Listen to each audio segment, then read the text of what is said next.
Hey, Centerfold. Come on, Johnny. Centerfold, stay up. From me, you're draining a life from me. It's so enlightening. I guess the joke's on me.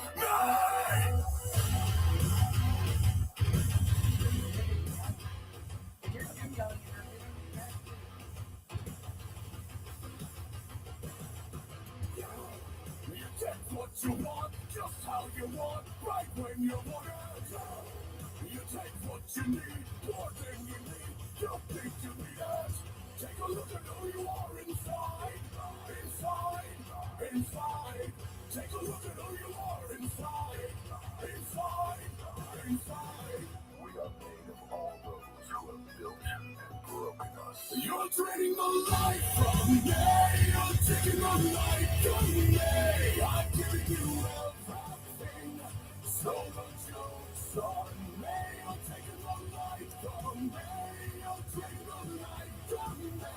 It's so enlightening. I guess the joke's on me.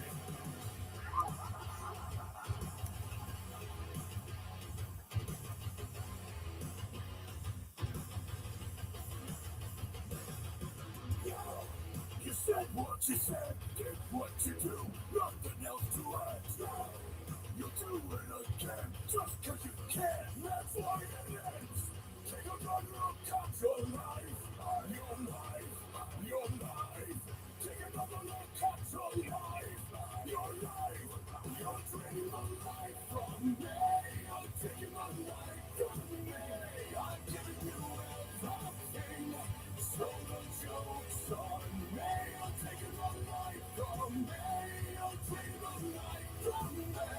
It's so enlightening, I guess the joke's on me. So the joke's on me.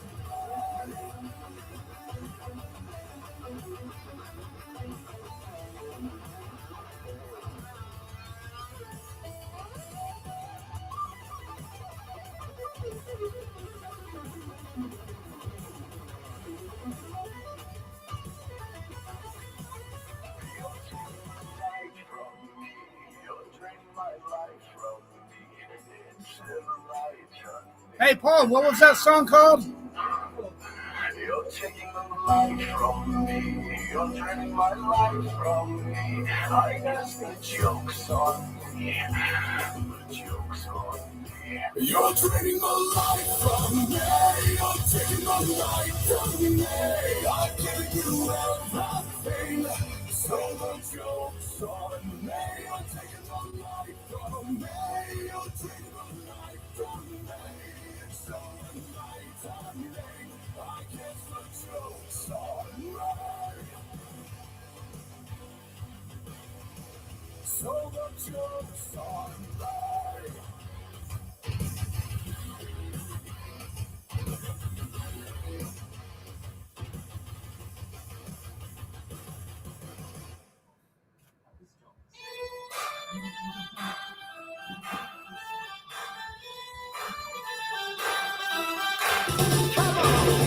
Na na na na na na na na na na.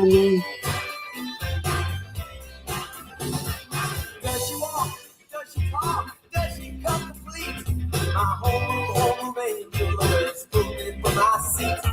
She was pure like snowflakes, no one could ever stain. The memory of my angel could never cause pain.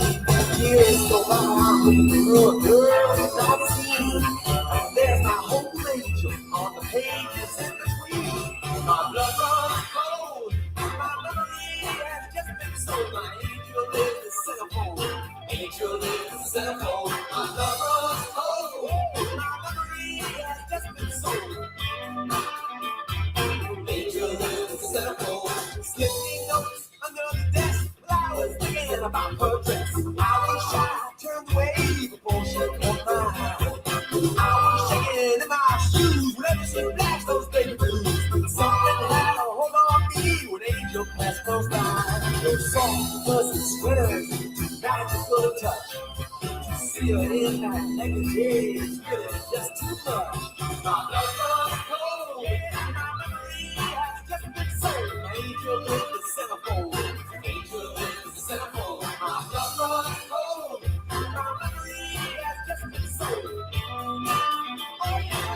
angel is the centerfold.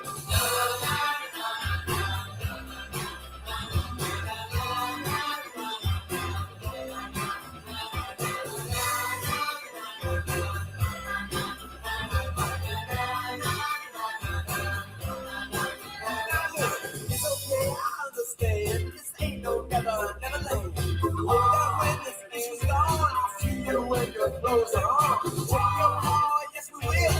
Take your car drive. Take it to a motel room and take them all. Drive. All you need is just a rent. Pay just from a mind to strip. Oh no, I can't deny it. Oh yeah, I guess I gotta buy it. My blood runs cold. My memory has just been sold. My angel is the centerfold. Angel is the centerfold. My blood runs cold. My memory has just been sold. My angel is the centerfold.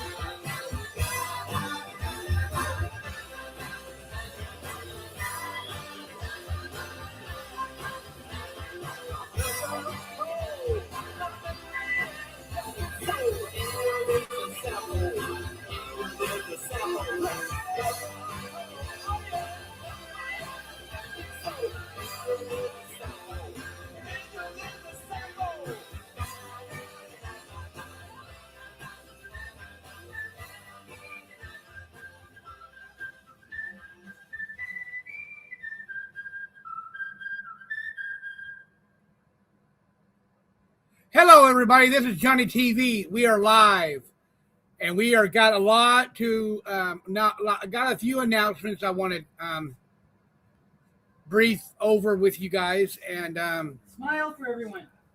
and hold on, let me smile for everybody because I do have a big surprise. Hold on.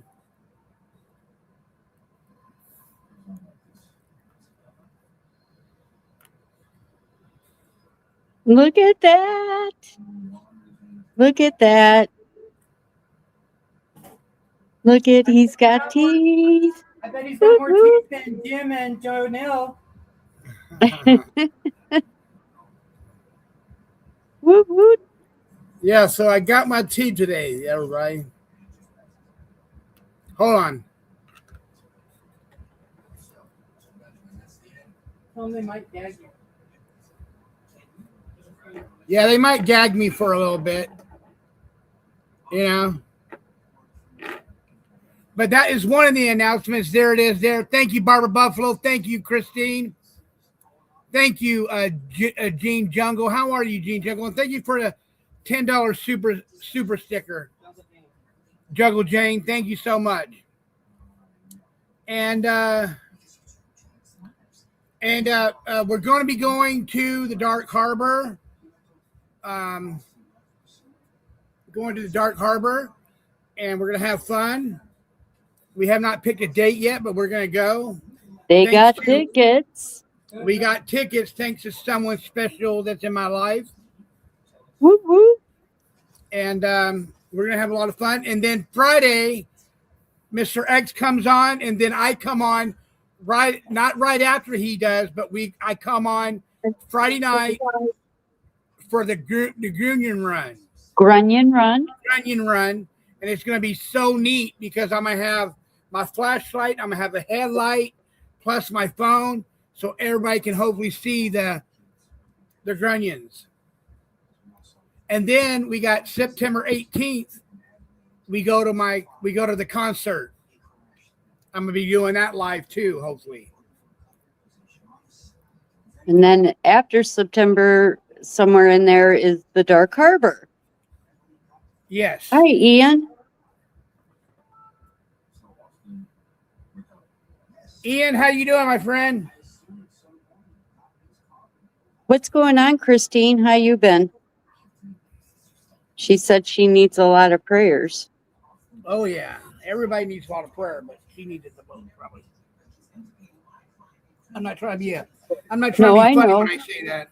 Yeah, no, that's the truth of it. Mhm. So, yeah, Johnny and PZ are going to have a busy month. So, Yes, we are. And then Gonna after be great. that, and then after that, we are going to go do the other. We're going to still go do the Queen Mary in October. the haunted one. I go to the Don't put it back there. Ain't no room right now. the Put it right there on Lucas top of it. Museum. Put it on top of there, huh? George Lucas Museum too. And we're going to go hit the George Lucas Museum up too. Oh, yeah, please. It opens September 22nd, I think. Huh? It opens September 22nd. I think. It opens up September 22nd, we believe. Nice. That's going to be slick. And Yep. we were gonna surprise you guys and go to the graveyard the other night, but Jim had a bigger surprise, I guess. Yeah. We could have still done it. They would have. If you build it, they will come. Yep. You know, they'll be curious enough to come over. We should have everybody meet at the cemetery. That'd be fun. That would be fun. What is it? But I'd like, there was this one thing I saw on Facebook, and it said, "Would you and your bestie survive in a house for a week and it being haunted without any lights, just food and water?" Yeah, me and my bestie would survive. In fact, we'd probably have a blast for an entire week. It'd be the easiest money we've ever made. Yeah, definitely. Yeah, put me in a scare house, that's a different story. So, yeah. There's 42 people in here. Hit that like button, everybody. Please hit the like button. So, Mr. X is coming on shortly. Is he? Yeah. Kathy! Hi, Kathy. Hi, Kathy.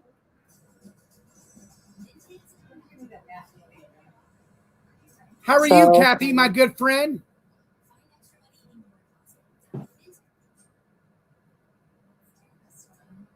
Let's see if this works now with the photos that I redid. Oh, yeah, let's see some.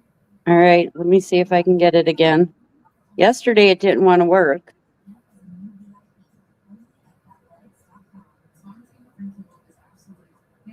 I'm doing good, Kathy. I got my teeth today. Kathy, you want to see them? Huh, it worked. Can you bring that up? I sure can. Okay, there is a Gatorland picture. That's me holding the baby gator. And if you look real close, you'll see where that boa's mouth is. Right there at my little neck. That wasn't so fun. I could feel that little tongue hitting my neck there. Just FYI. Would you all consider TMZ Reporter 1? I only said that so they would handle that in private. And they will handle that in private with her. It does not need to be part of a show. And that was the whole point of it. So, can you just leave it at that? And the reason we were so upset is everybody was being blocked. And it was coming from her town. So, what would you do? And she's not an old lady. She's younger than me. You know what? Johnny, I don't know if you want to tell him, but I got a response, Mean Green. But to say she's an old lady, she's younger than me. Just FYI. Oh, they're gone, Mean Green. They're gone already. I know. It says, would y'all consider giving that old lady back her money? That ain't an old lady. I got another image too.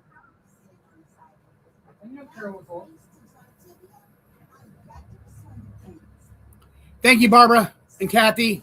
Yes, thank you. Yeah. So, Mean Green, tell me what's on your mind. How you been? Oh, okay. Just been kind of hanging out, trying to reorganize pics and stuff. That one's not going to work. Yeah. Oh, Kathy wants to see your chompers, Johnny. Okay.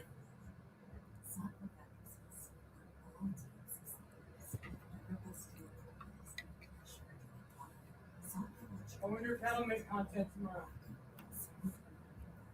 Sorry. You're too fat. There they are.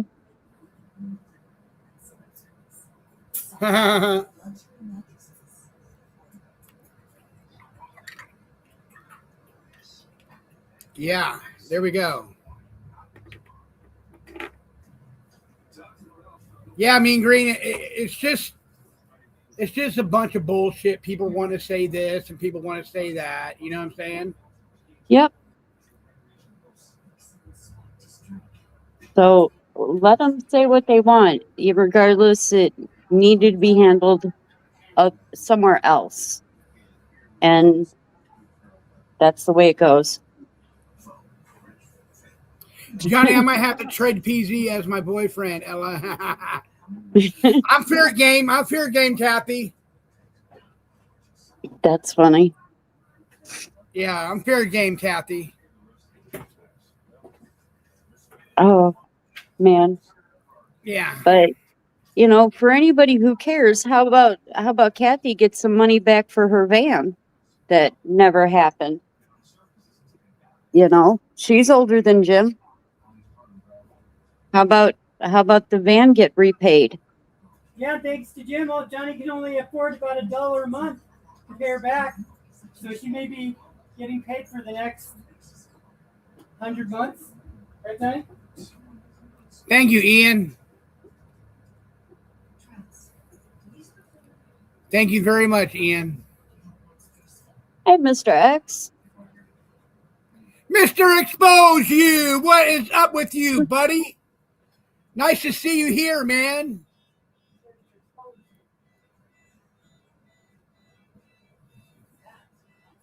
Yeah, so just got in.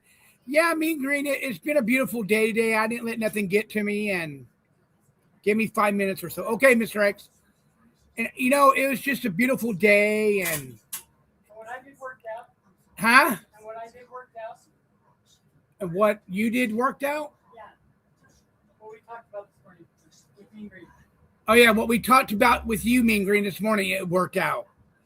Oh, good. Good. I'm glad. Real quick. Yeah, Mr. X is from Vegas. Yeah, he's coming in from Vegas.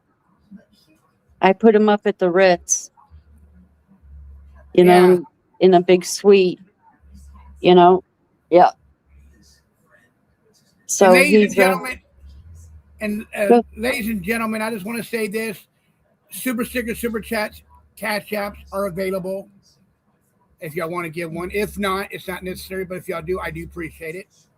It does help the channel grow. It does help the channel to get StreamYard. It helps the channel to get things that nobody else can get on this channel. I will be up in a minute. Okay, Kathy, you can come up in any minute you want. Anytime you want, Kathy. Kathy's coming up. Mean Green. Yay. Thank you, Jules, for the $2 Jules that you gave me. Thank you. Huh? Is a what? No. Yeah, they look good.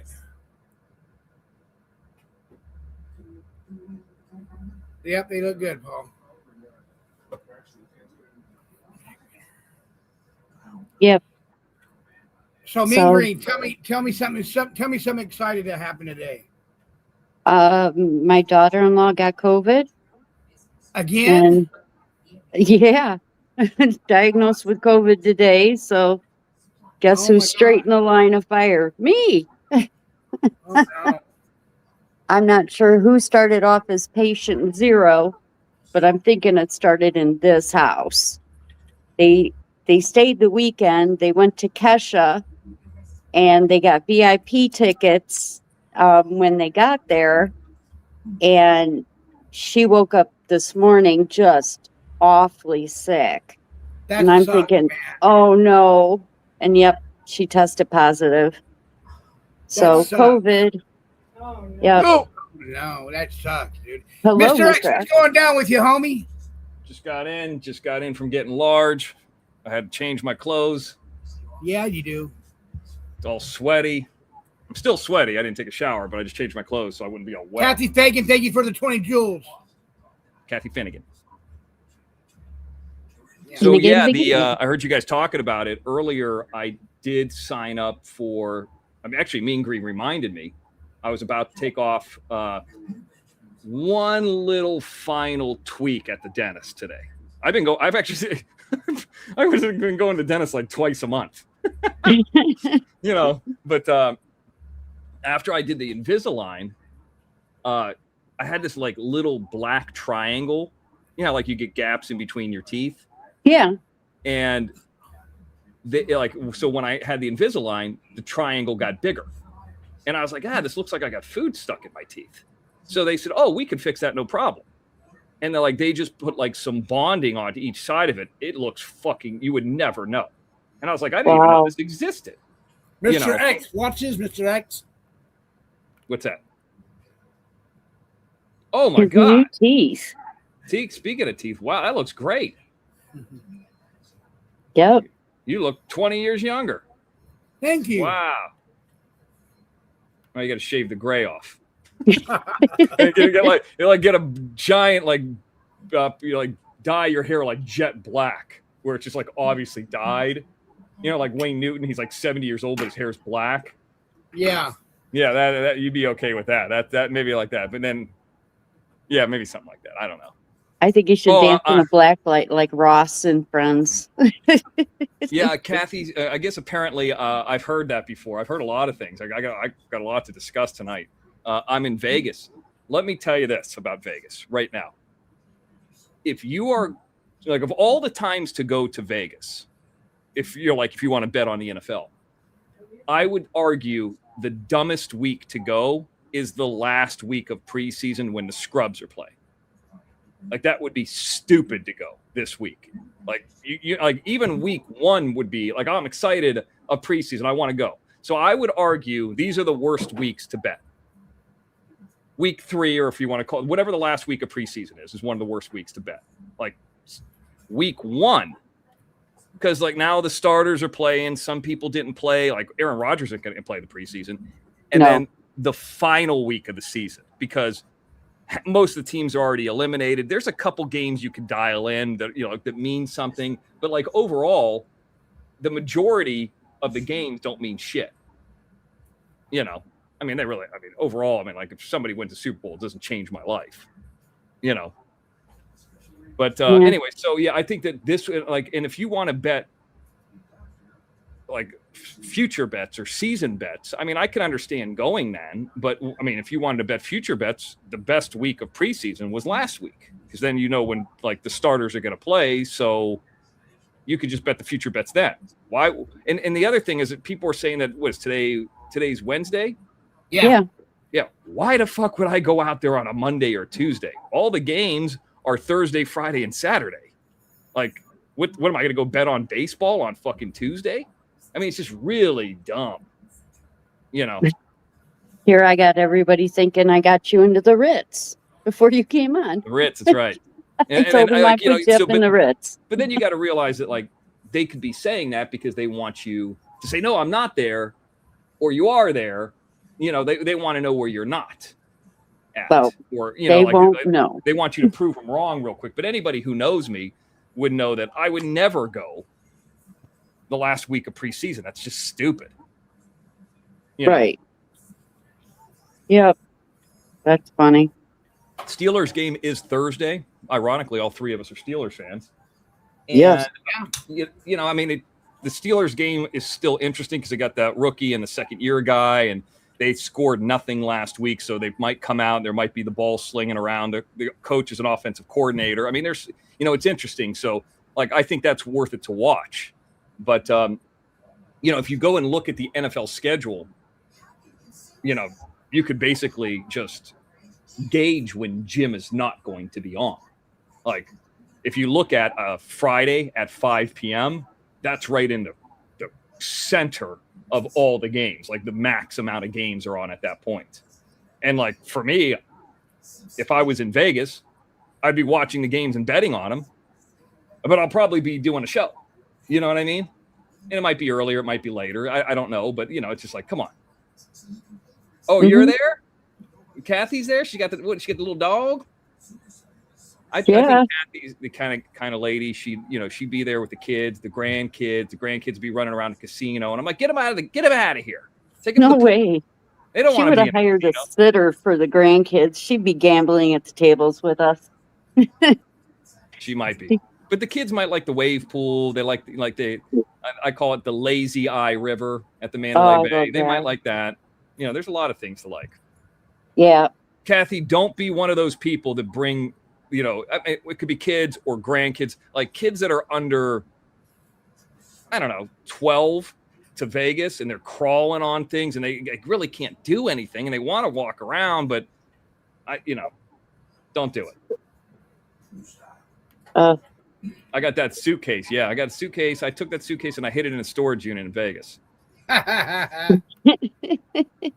That's right. I got mine at a cigar box downtown, at a cigar center, You know what's weird is they had some, I think I might have been telling the story, maybe before the OTT, but it was some kind of like business front that you had to have a special key to, and you got your own, like, what's that called? Safety deposit box. Imagine walking into a building and then there's another door and then you have your own safety deposit box.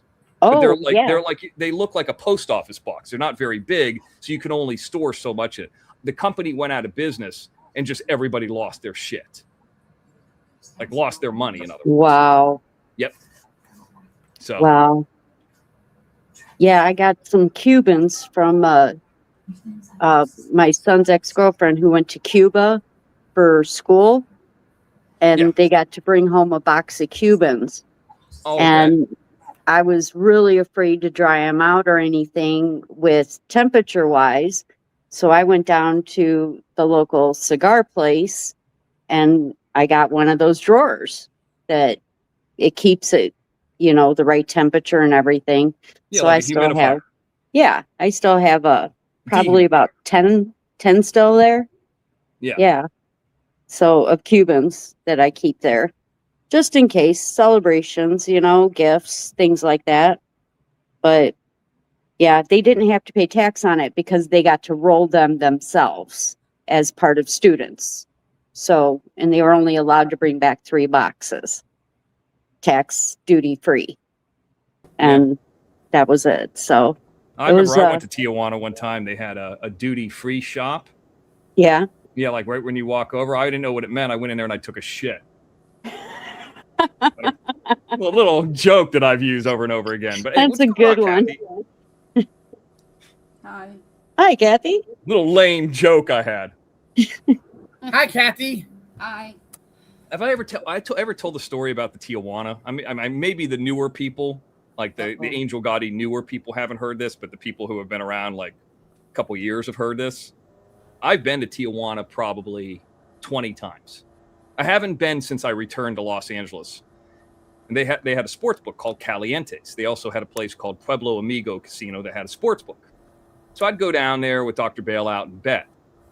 And one of the sports books, it almost just looks like one of those OTB, like off-track betting places. It's just like TVs, I might have a couple shitty hot dogs or tacos or whatever.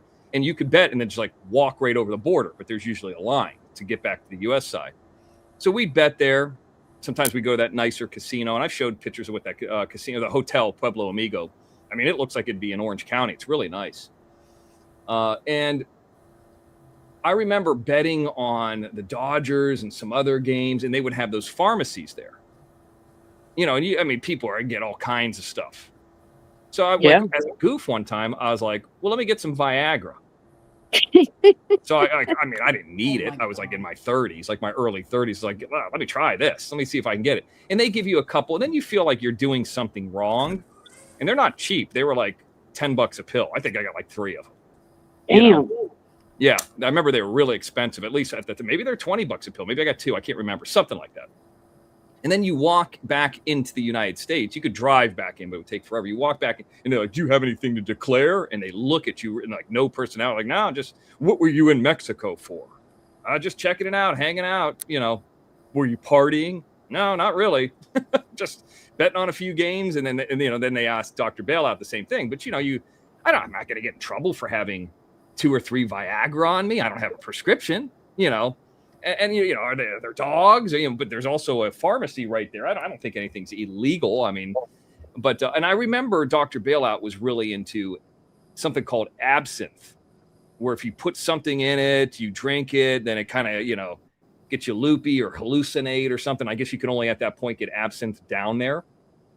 And he's like, "Oh, this is all I have to declare is this absinthe," which they don't give a shit, Right. But I've heard people that'll go down there and get, anabolic steroids and all that. And, I was terrified just to have like 2 Viagra on me, I couldn't imagine trying to take something back that would be illegal like that. But people do, I guess. Fruit alone is a problem. I know that. Yeah.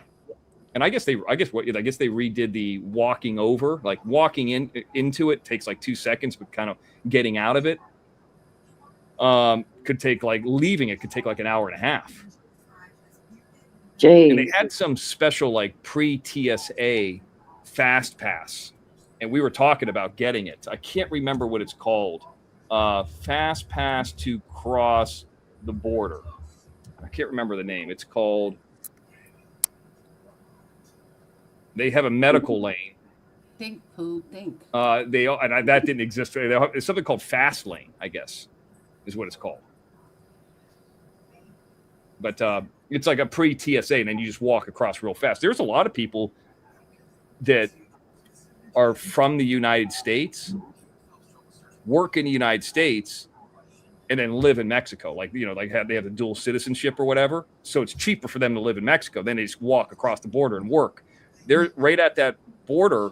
There's a town I always talk about, San Ysidro, and there's a Jack in the Box. The parking behind the Jack in the Box is like 24 hours for $10. So you park there and just walk over. It might be more now. I'm sure it's more now, but. Wow. Yes, Barbara Buffalo, you may post my Cash App. Talk to Barbara Buffalo today. There's a lot of stuff going on about Barbara Buffalo. Might have to have her up later when we have a little discussion about you know who. Yeah. Yeah. So I think it was called Century Pass. Something like that. Century, SNETRE or something like that. I don't know. It was wild down there. I remember going down there too. The other thing that people really liked was the Mexican cola, where it was like cane sugar soda in the bottle. Oh yeah, that's my favorite soda. Oh my, that that's like the best so soda you'll ever have. It Yep. destroys our sodas. Yeah. Guess how much right here on the corner, Mr. X? I'd go get a tall Coca-Cola that has the real pure cane sugar in it for $4.95. Dude, when we were going down to Tijuana, you could get it was a small bottle. Like if you put your palm open, it would be, it wasn't like the big bottle, it was a small one. Things were like 35, 40 cents. You could pay with the US dollar. I mean, they had the Mexican pesos too, which nobody used that shit, but. And then the street tacos were phenomenal, but then you're kind of taking a chance, Yeah, you're taking a chance. Like you could have the best taco of your life or come back with Giardi, Yeah. Yep. I tell you what, one time I went to Ensenada on a cruise, and Ensenada is a lot more touristy and Americanized than maybe even Tijuana being a border town. And they had something down there called La Bufadora, which is it's like one of the few, it's a blowhole. Like water comes in from the Pacific and it blows out. And that was like a big attraction. So you go to the blowhole and watch this water. Like you see it a couple times. Like, okay, I saw the blowhole. And then you walk out and they had these fish tacos. And I always thought, when I first moved to LA, the idea of because I, eating Taco Bell growing up and all that, you'd be like, oh, fish tacos, that's gross. That sounds like gross. And I had a street fish taco down there, and it was the best fish taco or best taco I've ever had in my life. And I don't eat the corn tortillas that often, but that's what they use. And it's got that kind of smell. That's, by the way, when you're going over to Tijuana, I get like a flashback or, a PTSD or whatever. If I ever smell corn tortillas, I get that like feeling of walking over the Mexican border. Little kids are there. They got the chiclets. They want to sell you the gum. You give them 25 cents. Yeah. Oh, that's funny. That, you know what, Johnny? That would be a hell of a life, because you get signal from the United States. You're like, hey, I'm here in San Ysidro. Granted, it's 150 miles or whatever one way. I'm here in San Ysidro. I'm going to walk over the border. And you walk over the border, and even if you got a shitty hotel there or came back that night, stayed on the U.S. side, I mean, it could be done. Drive back in one night too. I mean, it's a lot of driving, but yeah. But they're saying don't go into Mexico right now. Well, dude, if it's two dudes like you and PZ and you're going in there during the day, nobody's gonna fuck with you. As long as you're not, looking at anybody hard. If you're an American and you're shopping and you got, any American to them is rich. As long as you're an American, even if you're not rich, they look at you like you're an American, you're rich. Okay. So, like they want, $30 could be a lot to them. So, I mean, it could be a lot to me too. So anyways, the point is this, it's, that would be a really cool live. Yeah. And here's the great thing is, nobody can call and beforehand say, hey, listen, Mexican government, Mr. X is down there. He's wiggling his penis right now live in Tijuana. Nobody would care. I mean, people do that anyway. Who are they going to call? Now, they might call the U.S. Customs. He's coming back across the border. He's got drugs on him. Yeah, let him search. Yeah, no, sir, we need to have a full body full cavity search here. Can you let that guy do it? He's a little cuter. Yeah, Jungle Jane. I mean, Jungle Jane's Australia? Yeah. Yeah. Oh, yeah. And then they have another one, Jungle Jane, that I saw a YouTube video on. Can't remember. PZ might know. It's not Tijuana. It's the next one over. It's like the next one. No, God. Now you got to make me look it up. Ensenada? No, that's south of it. This is on the border too. Oh, It's a different. It's not the San Ysidro border. It is the other crossing. Mexicali? In San Diego? No, not San Diego. Hold on. Otay Mesa. Mexicali? Otay Mesa. Oh, okay, man. Yeah. By the way, I had a film play. There's like University of Tijuana or something like that, and they had like a really nice movie theater. I had a film play down there. I wanted to go down there because it's like, how many times can you say you've been at a film festival in Tijuana? So I didn't end up going, but we had the subtitle in Spanish.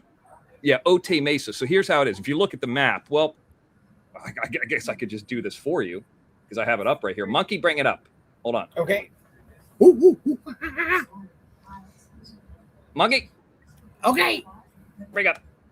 Okay. So you see this right here, and you can see San Ysidro right here. And then right over here, Otay Mesa is the other one. You can walk over to Otay Mesa, and right on this like you walk over, and now you're international. And if you were going to fly to like Cabo San Lucas, you get into the Mexican airline and fly down there.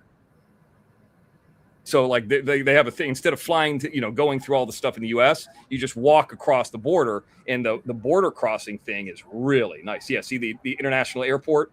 And then that's the border crossing thing, CBX Tijuana. So you don't have to go through all the United States customs. You're already there. And then as far as this goes, Tijuana here, this is where the Mr. X would go. This is where I'm talking about. Let's see if it still looks the same. Remember I talked about a Jack in the Box? There it is right there. So this parking lot, see this area, there's a long stretch here behind the Jack in the Box. This parking area here used to be like $10. And then there's a shitty McDonald's here.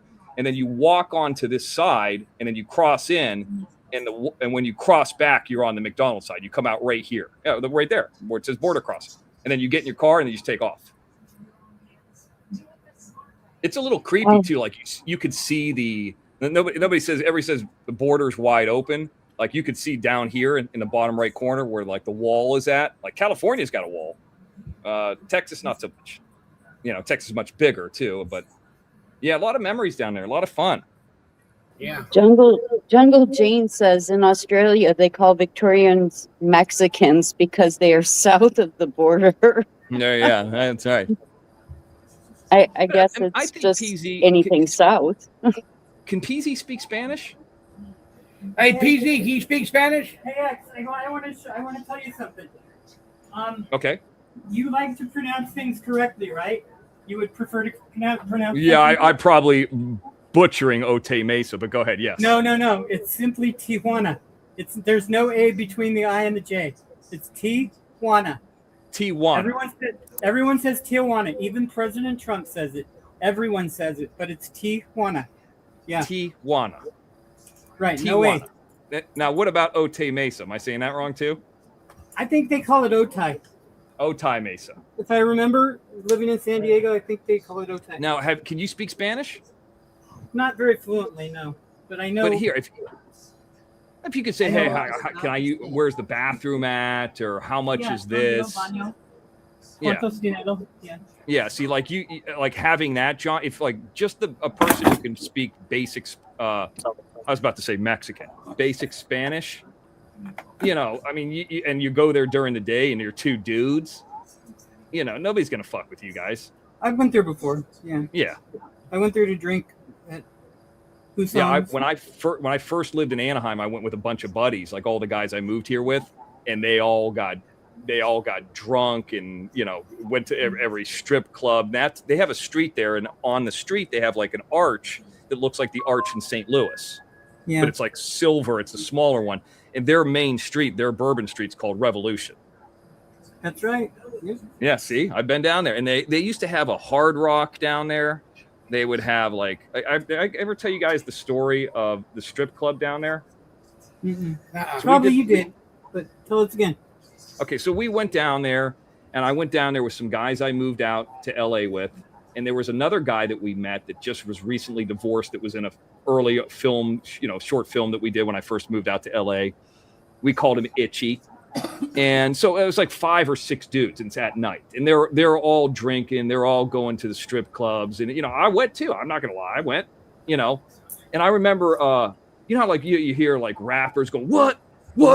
Like Little John. Yeah. We would walk by these clubs and they'd be like this, K. I was like, this is so fucking ridiculous. So we went into the strip club, and this guy who was recently divorced named Itchy, he disappeared. Okay.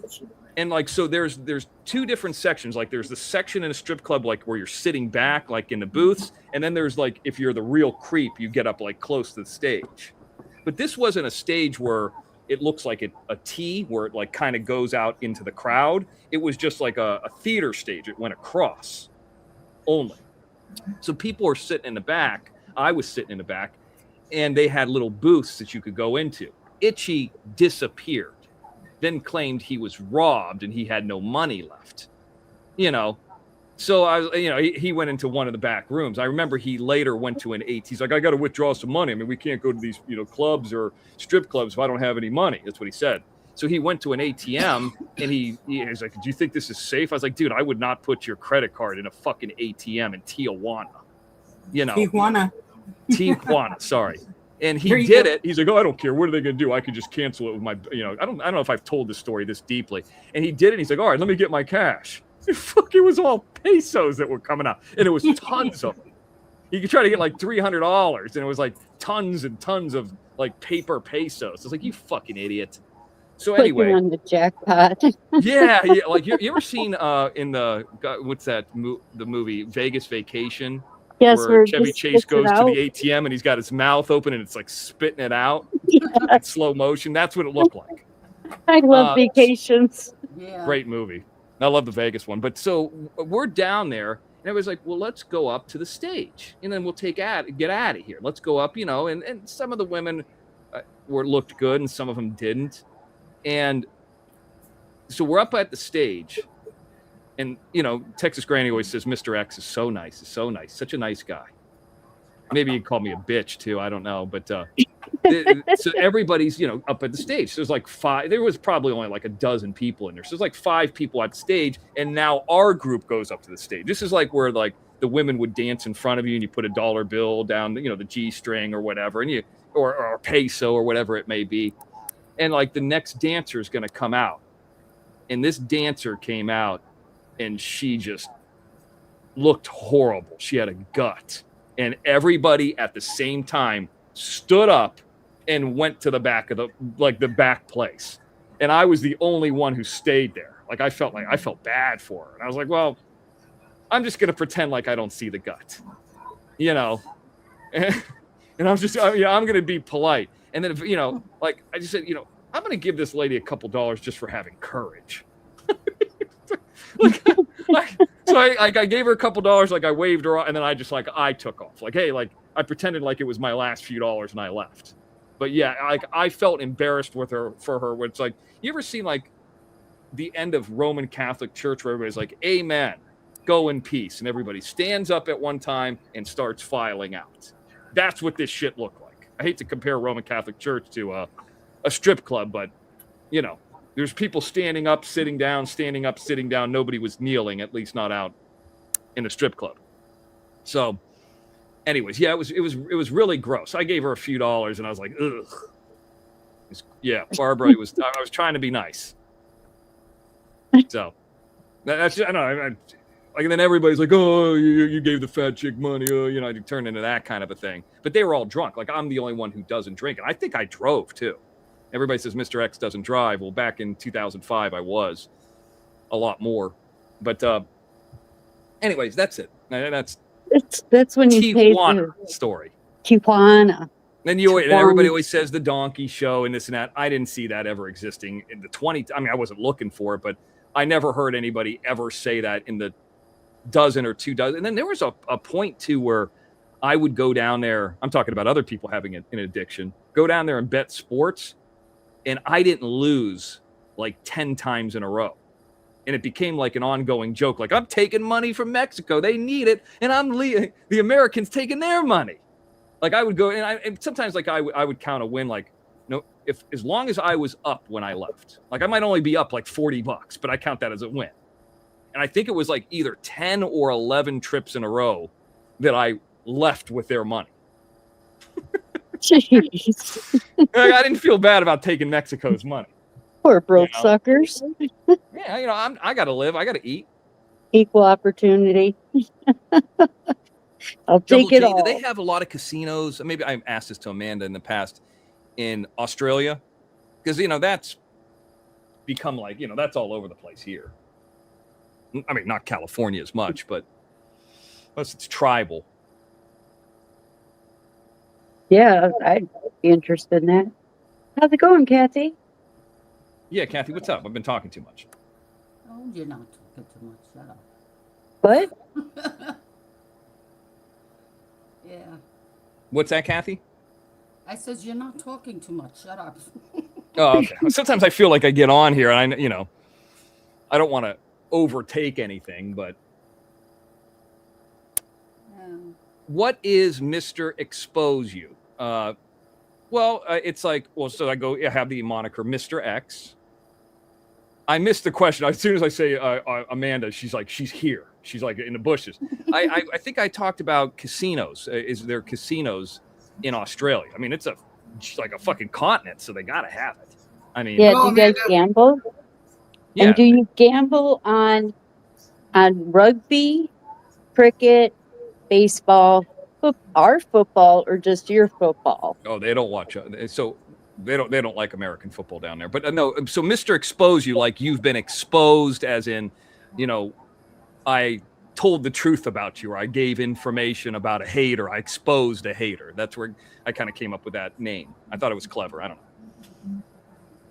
There's a couple things, nothing like there. Yeah, like Las Vegas is like Mean Green, you ever been there?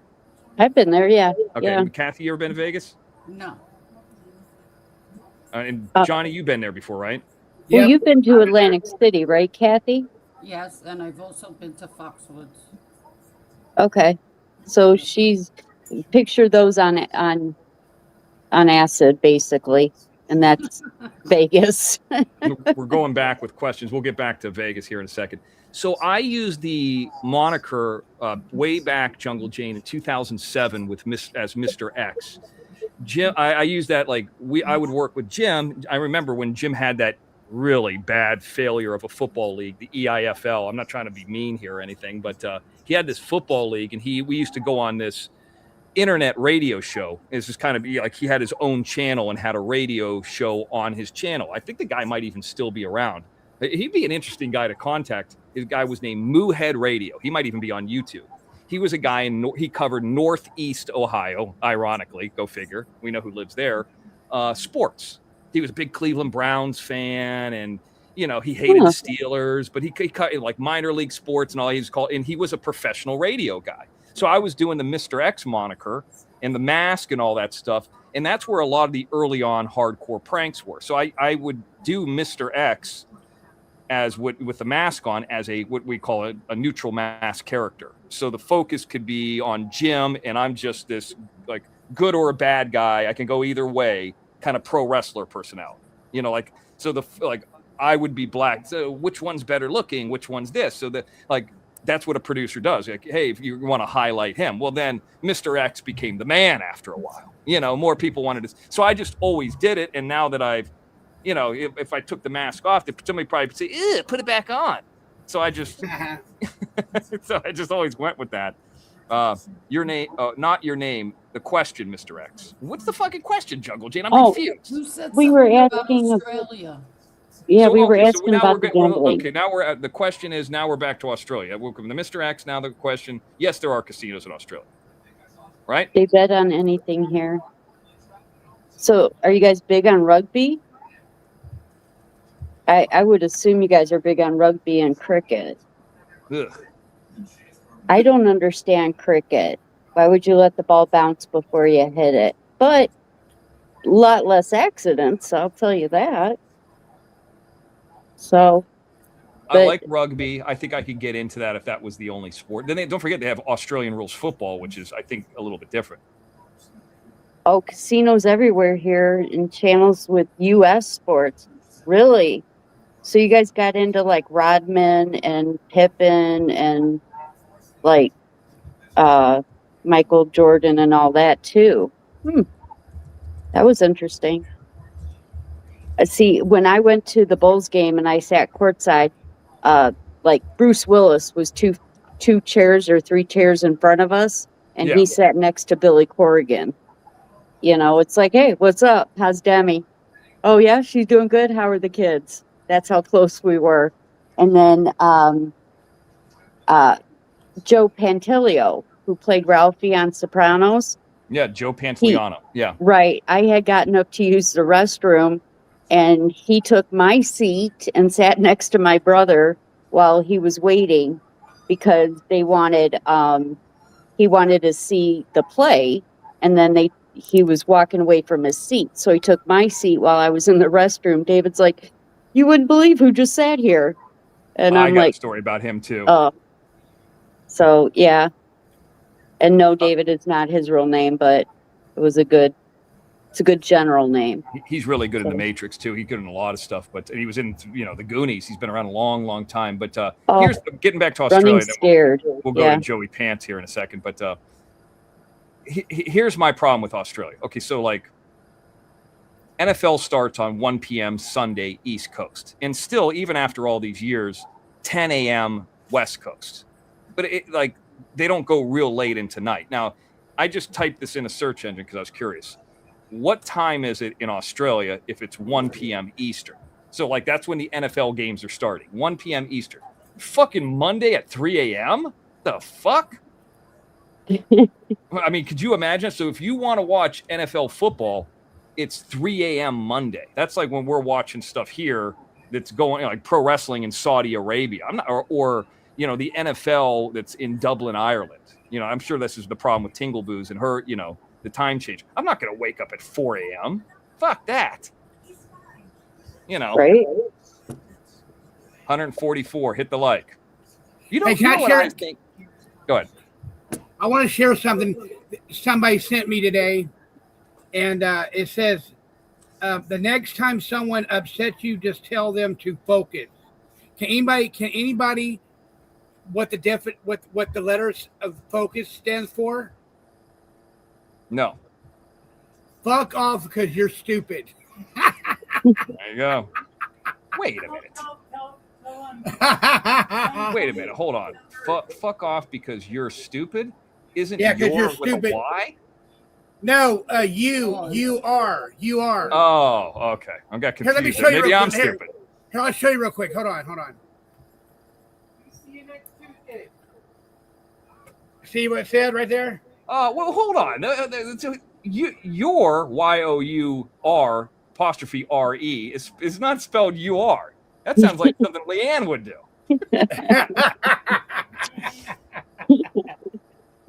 So Jungle Jane, who came in, by the way, for $5 from Australia, she also says, people stay up and watch sports from all over the world, Mr. X. Okay, well, it makes sense. How'd you guys last Jane, for the Jungle FIFA? Jane. How did you guys manage to last for the FIFA being in Philadelphia? And I know Australia made it pretty far in the soccer, right? If Yeah. I'm correct, they made it pretty far. You guys, I mean, did you guys get work? Like, did you get time off of work or something? You know, hey, we understand you won't be until 11 because, you know, they're playing tonight. I mean, Who knows? that's like country pride, country continent pride, because you're both. So I just, that Tim Curry died. I did. I feel Yep. so bad. I loved him. You know, it's something weird happened with the Tim Curry. So a couple years ago, I think this is right at the beginning when we were doing, you know, the streaming stuff. I went to a convention. Like, it was like one of the first conventions, first horror movie conventions, and he was there. And he, you know, he's been gnarled up in a wheelchair and, you know, looks horrible, frankly. I mean, you know, I feel bad for him. But he was there and he said he loves his fans. And some people were saying he was there because he needed money, but he just wanted to meet people. And people were taking, I remember showing it. People were taking pictures of him. And it was like, I wouldn't even want a picture of him in this state, like with him. But people just wanted to meet him.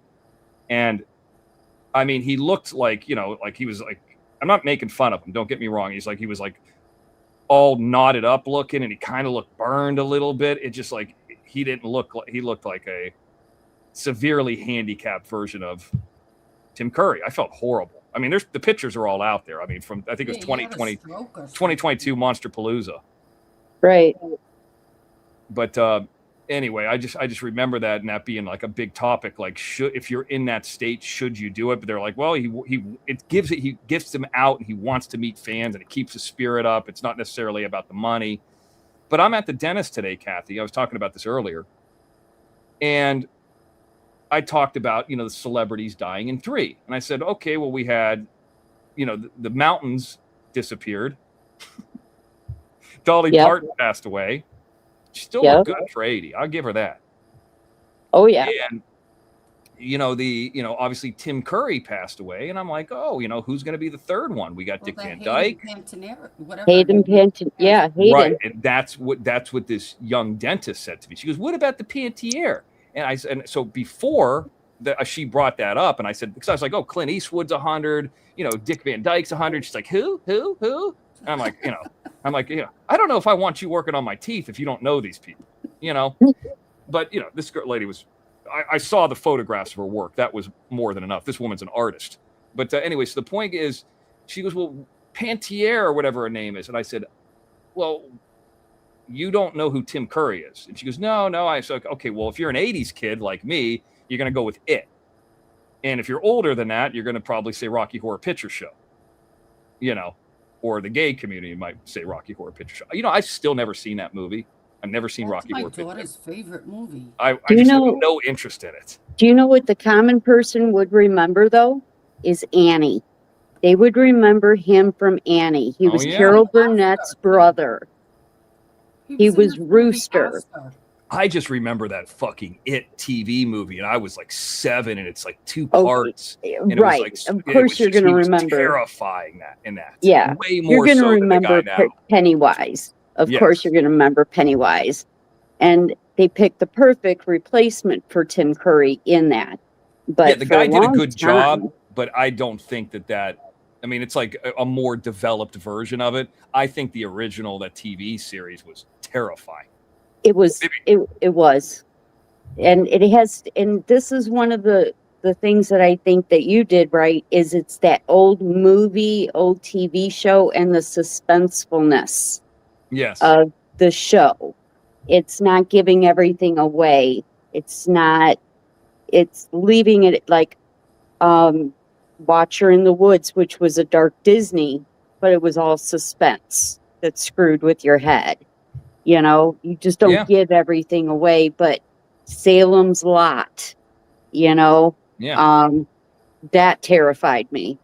The Omen, forget it. It took me years to get over Sam Neill, or whatever his name was, from him being Damien, whatever, from The Omen.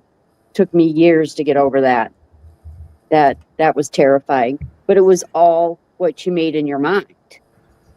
I think it's Gregory Peck, isn't it? It's a lie. What? Gregory Peck was in The Omen. He's like the main character. I don't think as a young man as Damien, what's his name? I thought his name was Sam. I thought Gregory Peck was the one fighting him. Yes. Right. I'm looking it up now. The guy who played Damien is Harvey Spencer Stevens. I thought it was that Sam Neill. Sam Neill? Are you looking at Omen 3? No, I'm looking at the first Oh, Omen. no, 3. When he's an adult. Oh, yeah. I think- It's Sam Neill at that point, yeah. Yeah, I don't yeah. think I've ever seen that. It came out in 81. Oh my gosh. Terrifying too. All of them. I like when they always have it like, you know, the Omen 3, the final conflict, you know, Nightmare on Elm Street 7, one more Freddy, and then they have like 3 of them more after that. I think, Halloween. yeah, Halloween, 1700. the final stab, yeah, and then Halloween 8, hand back in the cookie jar. I mean, why doesn't somebody just be honest about it? Right? Turn back on ATM. I know, but that all the omens, it just showed the progression of him growing up. And it was the right time frames as well. So it really scared the crap out of you. Well, not real time frames, but just like it was sped up. But I understand. Yeah. enough to scare the crap out of you. And it took me until I think it was Jurassic Park for me to get over and watch him. Yeah, he just passed away too. Yeah, yeah, Hey, Mean Green, yeah. PZ told me to tell you he'll see you next Tuesday. Okay. Yeah, we Hey, wrote Mean an Green, you email. want to tell Mr. X and Kathy what y'all are talking about?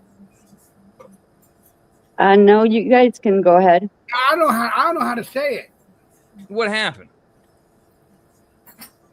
What'd you do? Okay, Who'd you call? all right. We called Who'd you somebody. email? We called somebody a cunt, right? PZ called somebody a cunt, Okay. and then Mean Green said, "You know what that stands for, right? No, you know the code word. You know what the code word is for it, right?" And I Right. said no, and PZ said no, and Mean Green said, "See you next Tuesday." Yeah. So I just told them, well, have a good day, and I'll see you next Tuesday. Well, I've Right. been told that several times So- on here, so. Yeah. Ray Anthony out of 16 Candles is still alive at 104. Ray Wow. Anthony. I was in love with Jake Ryan from 16 Candles. Wow. I mean, even the guys like Arnold and Stallone, I mean, they're in their 70s or 80, you know. They're Oh, getting up yeah. there. Yeah. And they're still looking decent. Hey, I've wasn't seen- Dolly Parton the queen of country?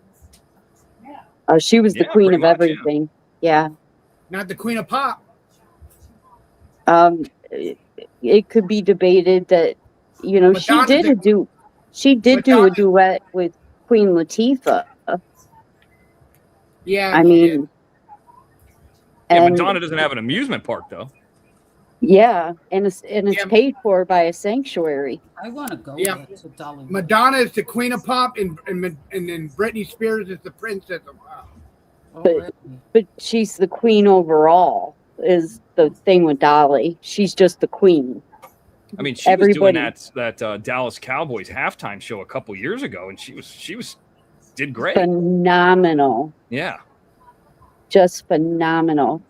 And it's weird, you know, Billy Ray Cyrus, he says that he's part of Kentucky or part of Tennessee, but he was raised in Kentucky, Flatwoods, Kentucky to be exact, which is right over the border from Ohio.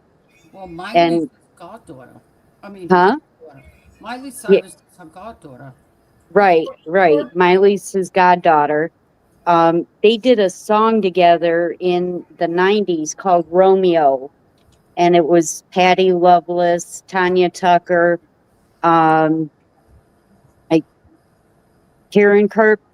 Mary Chapin Carpenter, and Dolly Parton. And Billy Ray did the male vocals, and it's called Romeo. And, you know, they just had a whole big band of it. But it was a very cute song and everything. But that's how long she's known Billy Ray, since his career started. But- Wow. His granddad used to be a traveling preacher around that area, and he had attended like my grandma's churches and stuff around that Flatwoods, Kentucky area. Yeah. And he was a big showman. You know, he had the butterfly collars with the rhinestones on them in the 70s. You know, That's what I like. yeah, the Pentecostal churches, you know what I'm talking about.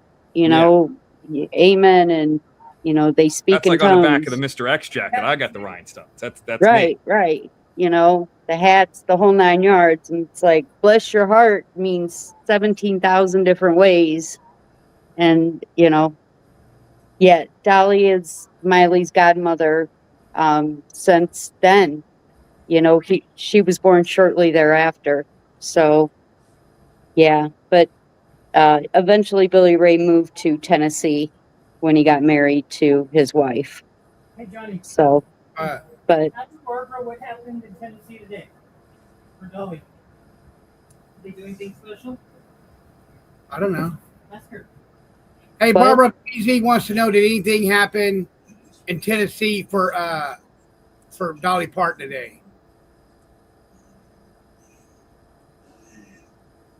Nope. oh, It was yesterday. Everything happened yesterday. She died. When did she die, Being Green? she died yesterday, but she's got her funeral already planned out, and her estate has a chapel on it where they had her husband's funeral. She'll be buried there with her husband. And she actually recorded her own funeral song that she sang for her dad. Oh, okay. So that'll be played as well. I mean, she had this all planned out. It's PZ. done. Yes, you're right. Barbara Buffalo says a lot, but that's 10 hours away from me, Johnny Yarbrough. Yeah, I'm not. Yeah. go? Oh shoot, the flight there. They have no direct flights like to Gatlinburg, Seaver, anywhere near there. There are no direct flights. It's almost impossible. You spend 12 hours just on flights to get there. It's I used to horrible. get so motion sickness driving up and through there. Ugh. I I like hated the, Gatlinburg a lot, but those mountains are I haven't been Right? up since I was in high school, but it was, I remember it was always rough on me, and that's how I knew I had a sickness. yeah, I call that the puke routes. Ugh. I got to sit in the front seat. Yeah, Thank you, Right. Mean Green, for the Cash App. you're welcome. I'm not dry now. I take. That's okay. We're all dressed as cat burglars, waiting, coming to knock on your door to distract you from the rest of us I keep getting hearing all these cash. things. All these people are saying stuff about, you know, this and that. And, you know, I talked about the when I just destroyed the Leanne narrative the other day on my show. And then she's like, I'm triggered. No, I'm not. You know, I just kind of a quick response to Leanne. I'm not triggered. You know, if I'm animated, you know, and you know, come over the top, that's one thing. If I just talk in a normal voice, then I guess I'm boring. It's just weird how that's doing. Leanne, I've done 23 shows. I mean, I could spend 30 minutes talking about just the reason that was done is I was just exploding your scenario. And with that being said, that leads me into my next subject, Johnny. See, Jim and Leanne were trying to make deals. And then I was told about stuff. And, you know, whatever Jim does publicly or tries to do publicly to me, the chances are he's going to get a receipt of it behind the scenes. Like, I give you an example. He wants to talk about permits and film permits and all that kind of stuff. Well, I mean, you could use ChatGPT or you can use Film LA or you can use whatever you want. The fact of the matter is, the rule is if you shoot on your private property and your shoot is contained to your private property, you don't need a permit. I mean, now Film LA is going to tell you need a permit.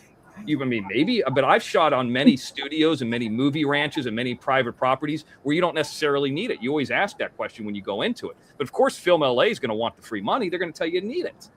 But as long as you're not blocking roads, blocking sidewalks, shutting things down, using, you know, anything that would need municipalities, I mean, the argument would be there that you don't need it. Now, going into, for example, I'll just use the one that everybody knows, Live Evil Samurai Priest. I mean, I had permits for BLM land because I was using BLM land, Bureau of Land Management, that is. You know, there were times we used side of roadways like we did in Chino Hills. But if we shot something in a hotel and we got the hotel's permission, there wasn't a permit. That's just kind of how it goes. And you're not going to get arrested over it. That's just how it works. But what I do understand is, well, I mean, you don't live there, so it doesn't matter. But if in theory, if you lived in Canfield, Ohio, and you built a deck, you would probably need a permit for that, just in theory. But you can't strike for that because you don't live there. So that's, you know, it's like the Doug Dong pick.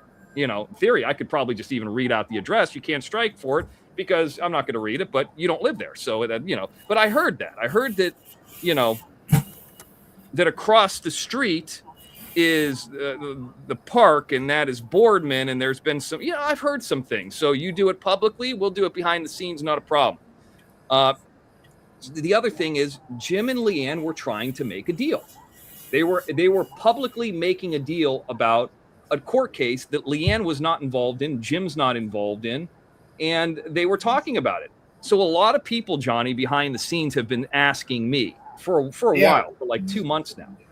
You know, you should, Mr. X, you should talk to Tony. You should talk to Tony. Now, for people who don't know who Tony is the alleged mother of Jim's child, allegedly.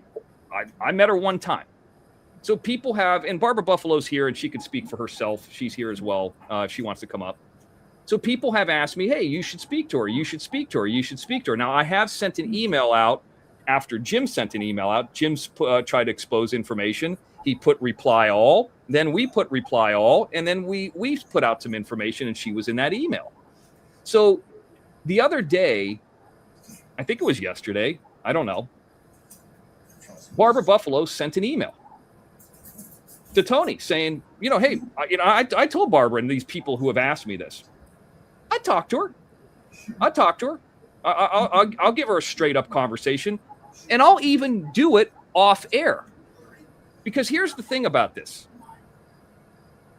There's nothing that Jim's scared of more than having to pay child support. And the only reason I would be willing to talk to her is because, see, here's the thing that a lot of people don't realize. Jim has said over in the past, Johnny, that nobody's ever gotten a hold of anybody that he's ever played football with and ever had a story about it. Yeah. I have that. Jim has stated that nobody has ever had any of his ex-girlfriends in an interview. I have that. In fact, I got several of them now. And the reason, my specific reason, and I'm going to show you the email because Candace Howard is trying to make it about herself. The reason that I was interested in speaking to Tony selfishly was I would like another person to discuss Jim having a gambling addiction.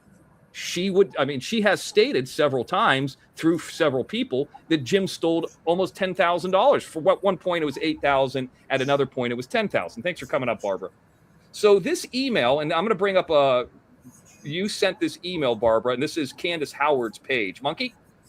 Okay, hold on. Yeah. Got it. And a lot of people, Barbara, asked me about it, and this email was Fair sent use, out motherfuckers. it was it was an email from Barbara, so it's her content, if you want to call it that. So here's an email from Barbara, and I told her some of the things that I'd be willing to do, and here it is. And this is being posted by Candace Howard, and it says, "This is Mr. X would like to help you." Now, I don't know if I would put it that subject because I'm not, I would do an exchange just like Jim was talking about doing an exchange from Leanne. No big deal. You write whatever you want. Hey, Tony, my name's Barbara. As you may be aware, I've been a moderator on different shows. I keep in touch with different people online, and recently the idea was floated out there, and it has been floated out there for a long time, about there being a one-on-one interview. And there was, I could find, I'm going to take this down and I'll find the actual full email. Give me 1 second here. Okay. Because it looks like some of this email is cut off. Give me 1 second. Sure. If you hit the picture, it'll show it all. Oh, will it? Yes. When I'm hitting the picture, nothing's coming up. Or maybe not. Okay, well, give me a second here and I'll just see it because I know that we have the email between us and we'll see. Give me 1 second here.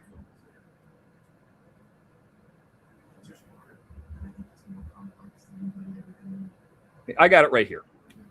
My name is Barbara Buffalo, and as you may be aware, I'm a moderator on a few different shows. I keep in touch with different people online, and recently the idea was floated out there about you doing a one-on-one interview with Mr. X. Now, this email is directly between, and tell me if I'm wrong, Barbara, between you and Tony. Nobody else. Okay? That's correct. Mr. X would be fair with you. Am I right, Barbara? Are you there? Did I lose you? I think you're muted. Are you there? You're correct. You're correct. I think Johnny was trying to unmute me and I wasn't doing it. Oh, okay, Yes, so you're so this email is between you and Tony. Nobody else. Candace Howard's not involved in this. Mr. X would be fair with you. So Jim was trying to make a deal and doing it. So here, what's the difference? Leanne and Jim making a deal, and this wasn't, by the way, Barbara's idea. So let's not blame her. Other people have discussed this, over and over again. So don't chastise her. Mr. X would be fair with you. I did say that. Mr. X would not make you look bad or be confrontational. Since he no longer works with Jim, he has come to realize that there was a lot going on that he was probably unaware of. And I'll tell you the things that I was aware of or unaware of. I'm just speaking for myself here. Mr. X is not a big fan of Candace Howard or people like Salty Pancakes, so it would only be you and him. He did say he met you years ago at a Hooters. I've said that many times on a show. This interview could be off air. It would not make your daughter look bad in any way. Let me know what you think. That's the email. That's what Barbara sent. Does that sound right, Barbara? That's it. That's Okay. exactly what I said. So here is now going back to, so I guess apparently Candace Howard is like Tony's manager. And what an idiotic move, because here's what you would have gotten, Tony, if you spoke to me. By the way, that's off the table now. Here's what you would have got. You would have got an opportunity to ask me any questions you want. And like I said to Barbara, and Barbara said in the email, it would be off air. Nobody ever said it was going to be content. I wanted to speak to you, and I've said this many times behind the scenes, because I want you to tell that story that you've told through many people about Jim stealing money, which goes to about a fourth or fifth recorded conversation that I would have that would lead to prove that Jim has a gambling addiction. You said he stole $8,000 or $10,000 from you, right? So that's what, and I would also answer any questions you have. Now, here's the difference. You've been spending time over the last number of years with Candace Howard and a lot of these low-life, broke, uneducated losers. Well, you're broke too, Tony, on YouTube. And my question is, by working with a friend like Candace Howard, what has that gotten you? Have you served Jim? Who would know more about Jim than Mr. X? And I'm not saying I'm going to help you. And by the way, did I say that you would never see a penny from the OTT? You bet your ass I did. I did say that, and I stood by that, and you'll never see a penny from the OTT because it's over. Of course not. But your goal is not to get money through me. Your goal is to get money from Jim. Now, here's the thing. All these nice people who are educated, who have money over here and have a problem with Jim, you would have had the benefit, Tony, of those people on your side. You know, the deal, whatever, like I want you to make give me an audio recording of what happened to you with Jim that leads into having a gambling addiction. But no, you know what's interesting? You want to deal with Candace Howard, which, by the way, her in Watcher of Crazy with you guys going after Jim has gotten you nowhere. Never served him, never proved anything. This isn't about saying this person's a niece or this person's this. Hey, I'll say what I say. The girl, no offense, the girl doesn't have a dad. Last time I checked that out, on Webster's dictionary, that was the legal definition of a bastard. Don't hate on me. I didn't do nothing. So you had the opportunity, and who knows? Maybe you could have contacted Mr. X and say, listen, dude, I'll do this interview for you. I mean, you did this before. I need $100. I bet you one of these people out here would have paid you for that. And who has more experience in this realm than people like Barbara Buffalo, Mean Green? They know all about these worlds of, child support and this and that. Candace Howard, by the way, has never met Jim in person that I'm aware of. Okay. I know Jim. I know more information about Jim, and I'm not trying to pitch it. It's over with now. Jim was going to make a deal. Here was our deal. And it wasn't for public consumption. Now, when Candace Howard's husband was murdered, the first thing she talked about was Jim. Her husband's dead. She's talking about some YouTuber she's never met, or a streamer, whatever you want to call him. What an idiot. So Candace Howard, I guess Tony emails this, Johnny. I don't know if you saw this or not, but it must have emailed this, Monkey, to Candace Howard. Now Candace Howard posts it on there, and she's got something to say. Well, let's read what she says, and I'm going to break it down of why she's wrong. This is Candace Howard, why your buddies down in San Diego lost. So Candace Howard is responding and posting this email that Barbara Buffalo sent. Had you not said the part circled in blue, which is Mr. X will not deal with Candace Howard or salty pancakes, already making it about her. It's not even about her. Just clearly stating behind the scenes, we want nothing to do with these people. Mr. X says he wants nothing to do. You want the name out of your mouth? Behind the scenes, we're saying we want nothing to do with the agent. I mean, is this your manager or your agent? The red flags would have been so prominent. You're the red flag. You're the mother of a murderer. Tony and I are friends. Well, I've heard other, but I mean, I can't prove anything. Never in a million years would she have anything to do with Jim or X. Okay, well, I haven't heard her say that. This email wasn't for you or to you, but I guess since you're her advocate now, maybe you speak for her. I don't know. But you are a known liar, and we're going to prove that here in a minute. The brothers will be back together before you know it. Then when? Then what? Let me tell you this. I walked away from a lot of money 2.5 months ago by stop working with Jim.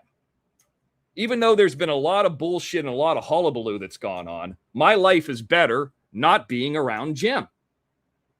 I will never speak to Jim again. For example, let's just say that there was a funeral a will proceeding or whatever it is, I wouldn't be in the same room with him. You've heard from me for many years. Once you've crossed that, you've crossed the line. And by the way, somebody might say, well, Mr. X, you're talking about this, so you don't talk about what's going on at the property. That's all handled. I don't hide like Jim does. I'll just say this real quick.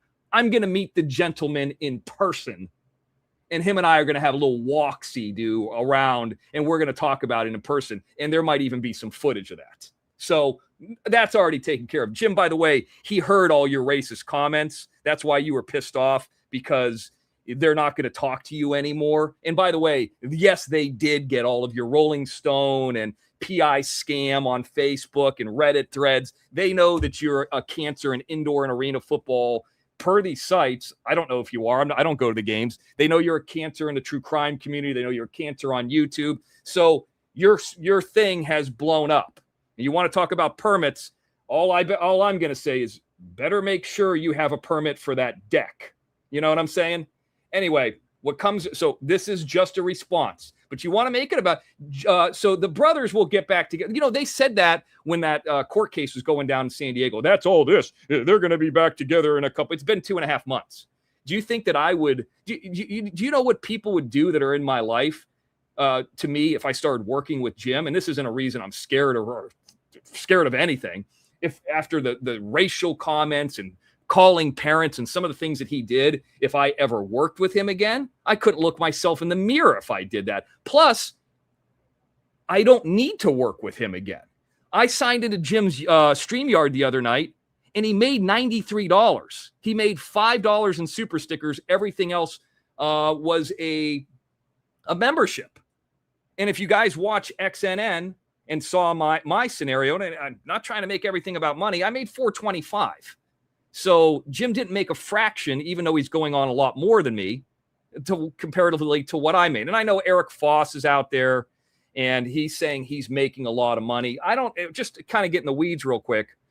Eric, you said you made $7,000 a month, but you had a public defender.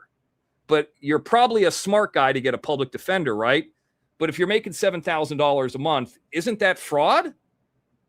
And I know your mom's in the hospital. I'm not going to sit here and make fun of her like most people would. The people who are around me that got people. I'm not going to make fun of your mom in the hospital or whatever's wrong with her. It would be very easy fodder. I'm not like that. Just know that. And just know that the Ravens won't win the division this year too. So anyways, and I could sit up here and do that, but I'm not Jim. Eric, I just hope she gets better. Yeah, nobody over here is making fun of that. For We know about it. You haven't heard. We've been up here for an hour. We didn't make that content. So here's this. Jim drove. So this is a bold-faced lie. Jim has drove all the way to California with the intent to unalive X just a couple years ago. That's a lie. That's a lie. Jim and I, and well, almost his wife at that point, he came out here and picked up like 10 grand cash from me. Okay. And then I didn't understand this at the time. We drove to Vegas, me, who would be his wife, and him. Went out to Vegas. We had a good time. Jim was very sick. Well, and I'm talking about not like gambling disease sick, but like physically sick, like coughing and all that. And we did the show, if you remember, on Rumble, where the Mr. X was talking and he took the mask off, and it was Jim. I mean, him and I are hanging out in the same hotel room. We stayed at the Plaza. I don't think I would stay in the Plaza and walk around the donut shops and the casinos with Jim if he wanted to kill me. We had a good time. We went to Heart Attack Grill. I think that was the close I got to being killed. I almost had a heart attack there. A lot of grease. So there was this. I don't know what this is a lie. The reason Jim was there, other than to pick up his money, is he was going to get secretly married. I've documented that. Okay. This isn't anything. So I don't know where she's getting this from. The only person who's unaliving people that's out there, you know what I'm going to say? Guess what's coming up? Is your son. He's in prison. Okay. And he didn't have the courage to, you had him not talk about it, I heard. I don't know if this is true. Thank you, Miss Texas. Thank you. The guilty plea, because you didn't want all your dirty laundry out there. Yeah. Hey, the only person that was unalived was your husband. It's fact.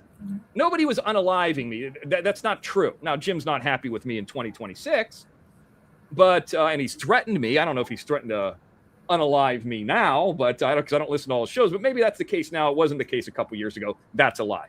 This isn't anything but brothers fighting. Well, I think it's gone way beyond that when people are calling zoning and people are reading out phone numbers and calling former actors and doing what he's doing, calling up EcoCast. It's gone a lot farther than that. Sorry, but especially due to the things you have said about me. Well, Candace, from what I understand, Barbara Buffalo was emailing Tony. What the fuck does this have to do with you? The only thing that says is nobody wants to deal with you because you're a loon. I mean, we can verify this via your son in the shotgun situation, in the interviews that Jim had with everybody in the community, including the wife of that fire department. Now, all of a sudden, the things Jim say are true now, but they weren't true before. Okay, well, whatever. I mean, you do what you got to do. Just as far as yesterday that you deleted, I have the screenshots. She wouldn't have anything to do with you, X. Okay, well, I didn't email her, bitch. Not to mention the clip she has of you calling your own blood niece a bastard. Last time I checked, she was. And I've never seen any documentation that verifies anything. You know, the people who are, see, this is what I don't think you understand, because you could talk about blood and all this, but the only blood that was around was when your son was blowing people away. And that is a family member. Well, I guess he would be a stepdad to Tabor. But like, how does the blood situation work over there? I might not get along with Jim, and it might be dysfunctional, but nobody's pulling out a shotgun over here. Oh, yes. Recently, after the split, the things that you said about her looking mad, like a mad woman driving the car, which is a lie. She had it all. She doesn't need nor want your help. Now, what she's talking about there, Johnny, I've met this woman, Tony, one time in my life at a Hooters, as it says in that email. Barbara's right. And the other time I talked about driving Jim's BMW, and this woman I was coming out of Jim Terry Music, and I vividly remember her eyes it looked like one of those cartoons where like the smoke was coming out of her head. That's how enraged she was. She came on Curlew Road, left to center. This is before the median was fully built. So if you go and look at the median in the Google Earth, the median does go all the way back to the whatever that place is called, the Fountain of Youth now, but it wasn't there at that point. This is years and years ago, 16 plus years ago. Go look it up in Google Earth. You'll see it wasn't there. She drives across the median before there was a raised median. And I don't even know if she realizes this. Maybe she doesn't. Almost hit me head on. I was driving Jim's car. Candace, this is what we learned in San Diego. This is what you should have learned and they learned in San Diego. I was there, bitch, you were not.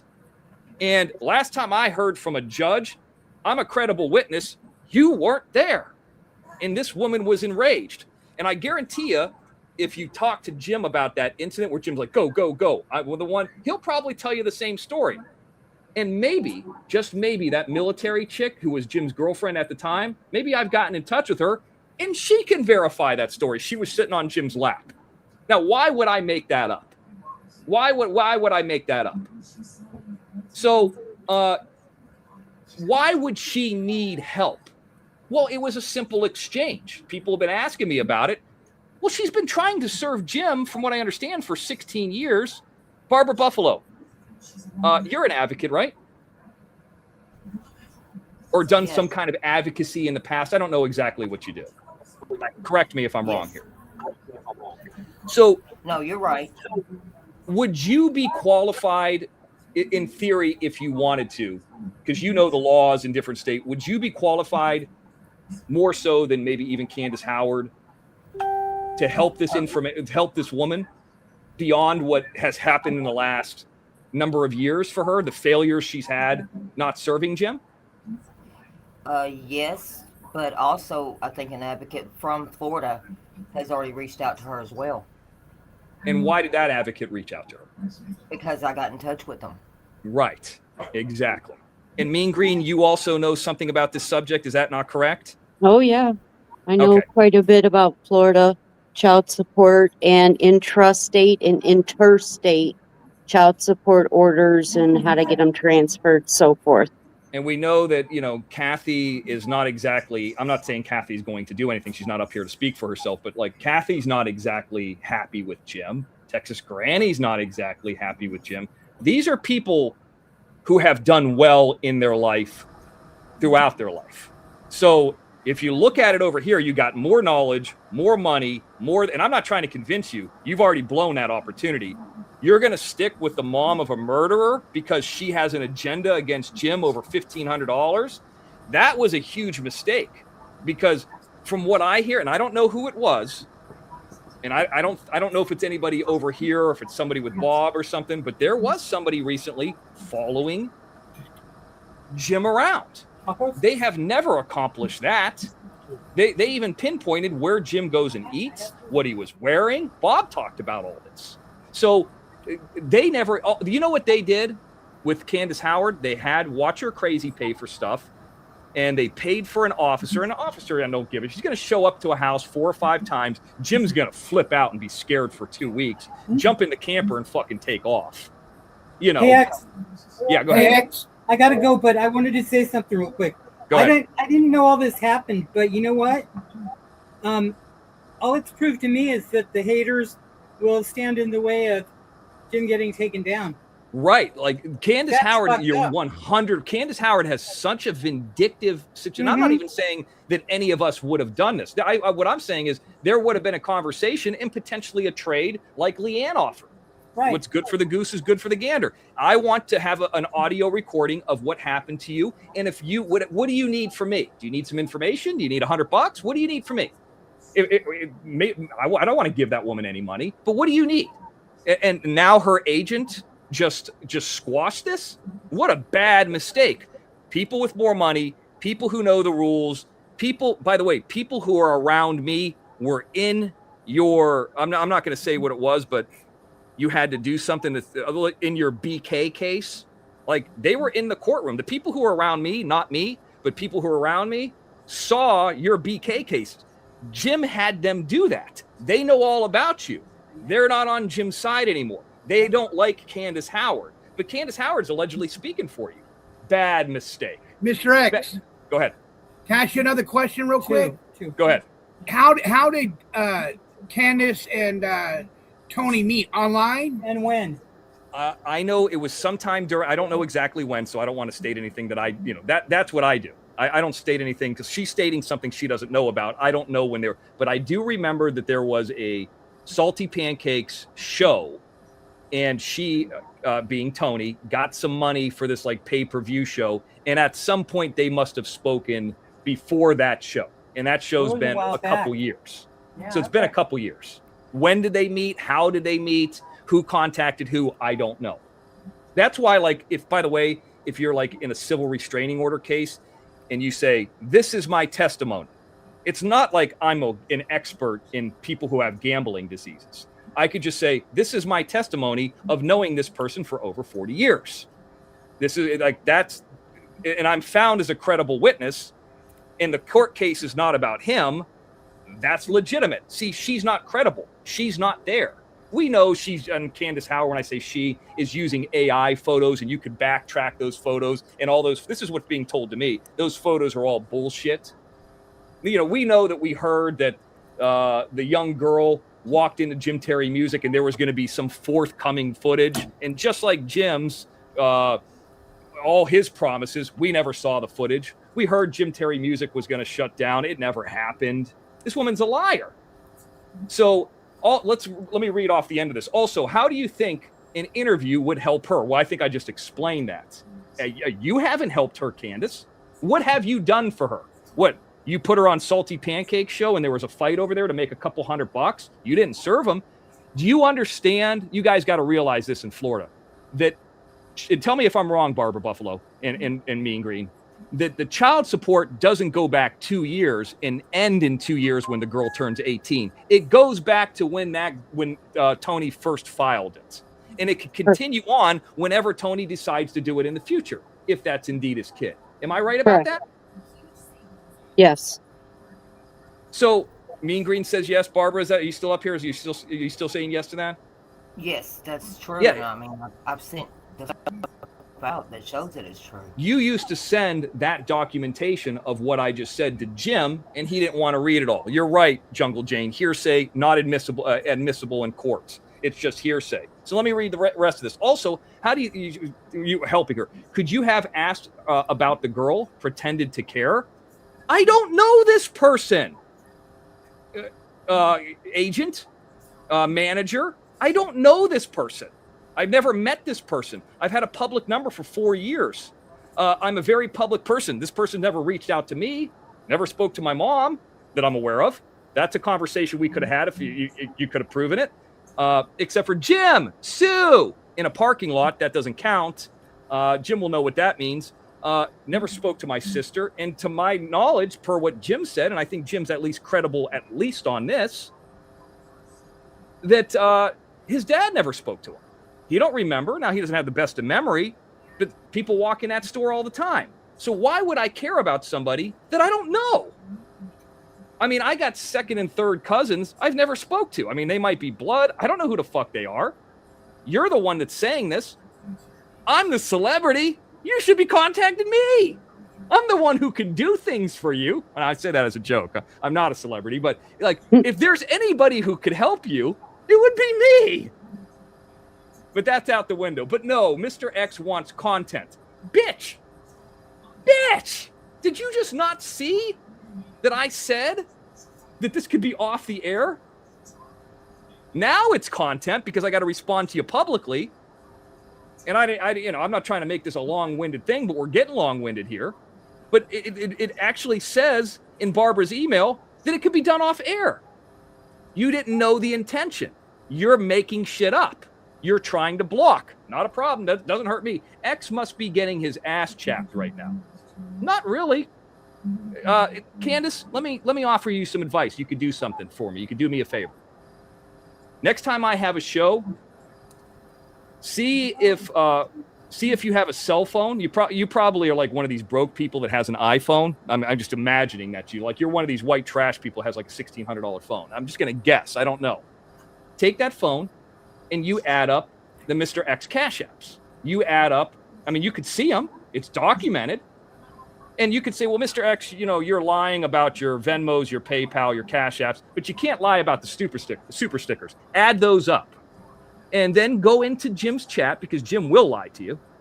And when he puts a StreamYard link, wait till he's off air, and then see what his super stickers are. You can see mine. I show him 3 or 4 times throughout the show. And then see Jim's. Why is my ass chapped? He's the one who's doing content about me. I only go live 2 times a week. And then when Johnny, I want to count 3 or 4 if I pop up on Johnny's for an hour or 2. My ass isn't getting chapped. Not at all. It's actually the other way around. I told you to keep my name out of your mouth.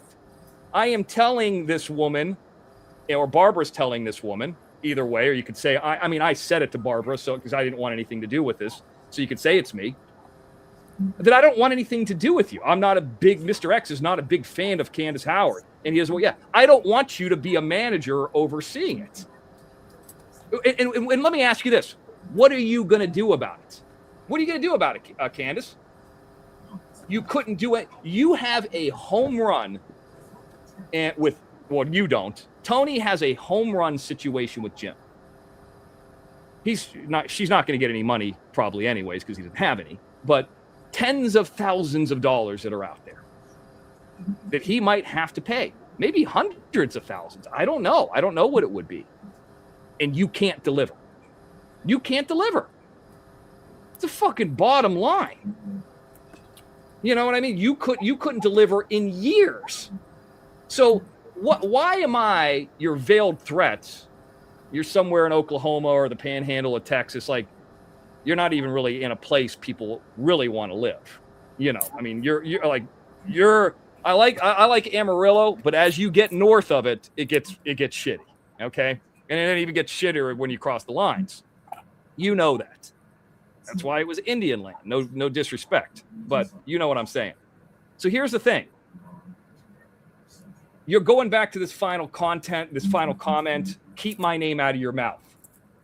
or what? You going to shoot me like your son did? Your Uh-huh. husband? I mean, what are you going to do? What are you going to do? And I am asking Barbara, if you speak to her, just tell her I want nothing to do with this woman. Just like we said in San Diego. We want nothing to do with these people. But yet you are the one who made this public. Not me, not Barbara Buffalo. It was a private email. So go fuck yourself, is basically what it is. I mean, that's what it is. And that's the end of the story. Barbara, you got anything to add?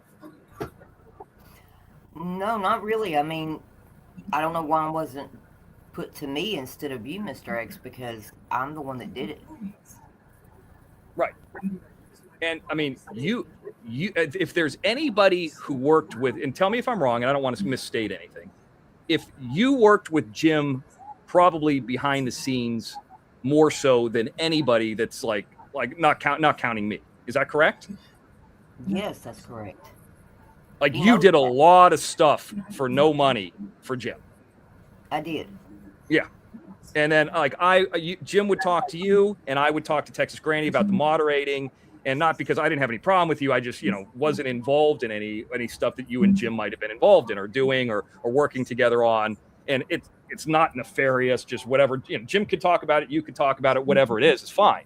But I mean, that's the story. There's that. So she just blew. Candace Howard, a stripper, just blew your opera. This is why you're running in. This is why you're BK. This is why you're running into what you're running into.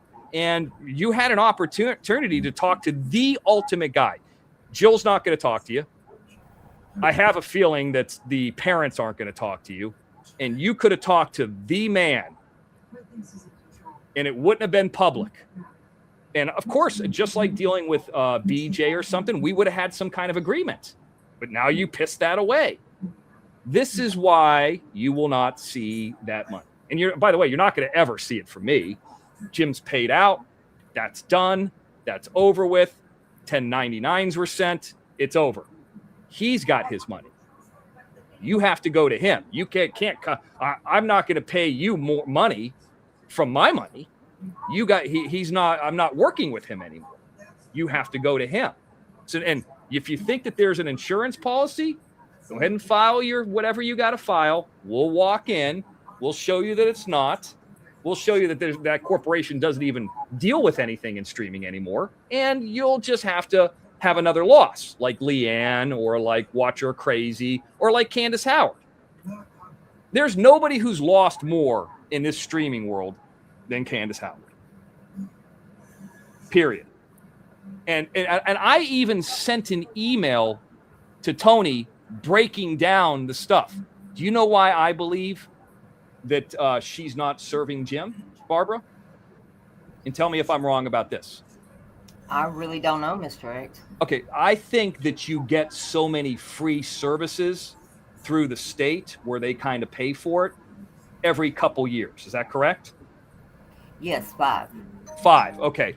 And has she pissed through all those? I think it's Tony? 5 every time I think it's 5 every time she redoes it every 3 years.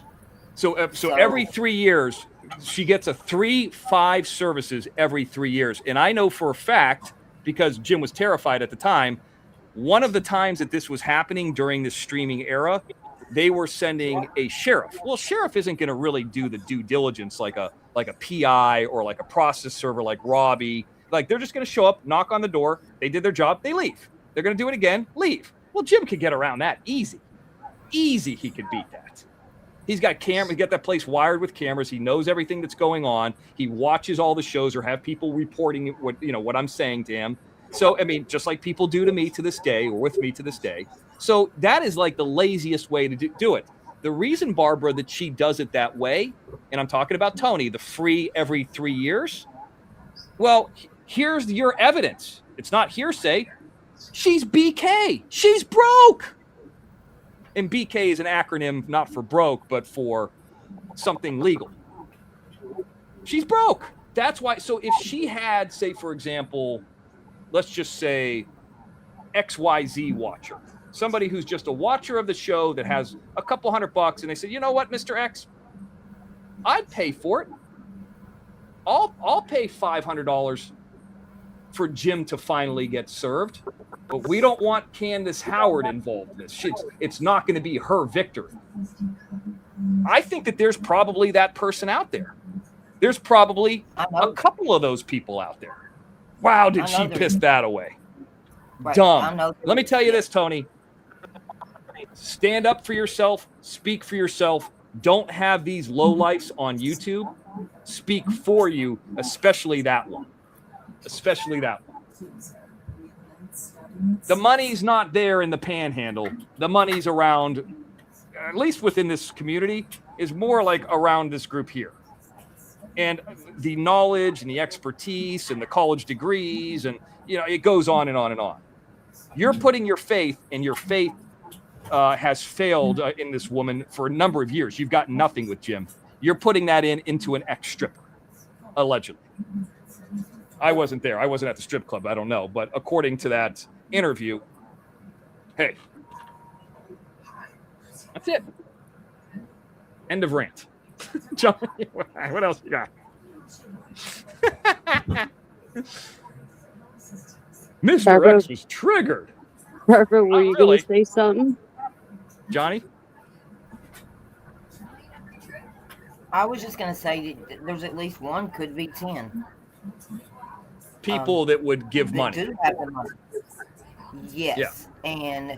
But there's a reason, Mr. X, that we come to you, because there's certain things that only you would be able to help with. Right. Who do you think knows more about Jim? Now, I would probably, I wouldn't bullshit you. I wouldn't give you the kit and caboodle about Jim. I wouldn't give you everything. But if there was a deal struck, I got to look at it like, I'm not like Candace Howard. I just want to damage him. I look at it like this. What's in it for me? I want a recording of you talking, Tony, about how Jim stole money for you. I want it on the record. And I want you to explain that to me in your own words. I'm not going to feed it to you. I want you to tell me the story. And then I'll tell you some information. How about that? Too late for that now. You know why it's too late for that now? I've got enough of those from other people now. Even though that email, I think, was sent yesterday. Well, Mr. X was busy today. So, if that were to ever come up, I got 4 of them now. They all say the same thing. By the way, I want to thank DG Destiny coming in, $20 on the Venmo. Thank you, Destiny. And I need to thank a few people too, Mr. X. Yeah, dude, go ahead.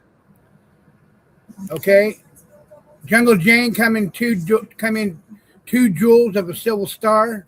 She came in $10 on the super sticker. Thank you, Jungle Jane. Kathy Fagan came in 20 jewels. Thank you, Kathy. Then she came in with 30 jewels of a flower, and then she sent a party hat. Then Jungle Jane sends $5. Casinos everywhere here, Mr. X. Yep. Channels U.S. Sports. And then our dear truly Miss Texas comes in $20. And then Destiny Grant comes in at $9.99. And Amanda from Australia comes in at $10. Thank you. Thank you, everybody, for doing that. That is really appreciated. And it helps the channel grow more. Thank you so much. Yes, and I also want to thank Amanda. She came in for me as well. Thank you, Amanda. I see it. Very nice of you to come in for the Mr. X after the rant. And say, Johnny, this is here's how it works. And I heard Jim spoke to somebody, said, just have Mr. X stop.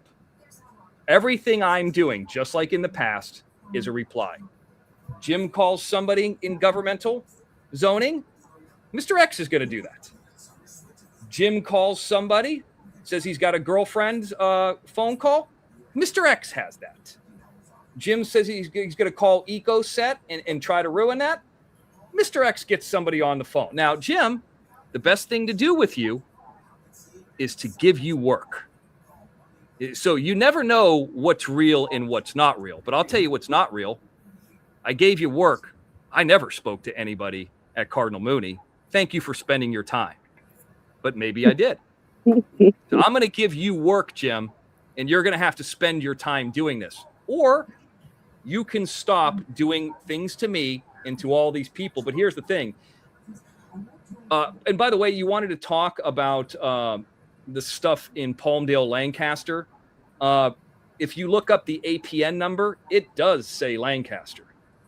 The last time I spoke to anybody there, it was Lancaster. It's been years. If it changed, it changed. We're not hiding. We're going to talk to the guy. We've already spoke to him today, actually. Spoke to him today. Spoke to him the other day for 23 minutes. There's no problem. And I got two options with that guy, by the way. I can have him do a survey from the other side of the aqueduct. You know what I'm going to do? Because I'm already going to be up there anyway. I'm just going to meet him. I'm just going to meet him and open up the gate, and we'll just answer any questions. I'm not hiding. Will you be? Better make sure you got a permit for that deck. I want to add something to a JJ, who we all can say that we watched earlier or not. But you know what? It wasn't too long ago your face was in somewhere disgusting. Don't act like we're afraid of you. We're not. We just don't care. You know, we're just... You're talking about the we're homeless done with lady you. who just moved into her place today? Yeah, we're just done. First piece of content I think Jim's had since he's returned to YouTube, and it's back in the cookie jar again. It's you-know-who, JJ. Oh, congratulations to her that after, 12, I'm not sure, 20 months? I don't know how long it's going to last. I heard Bob state that it's not going to last more than 3 months. She finally moved into a place. 20 months to find a place.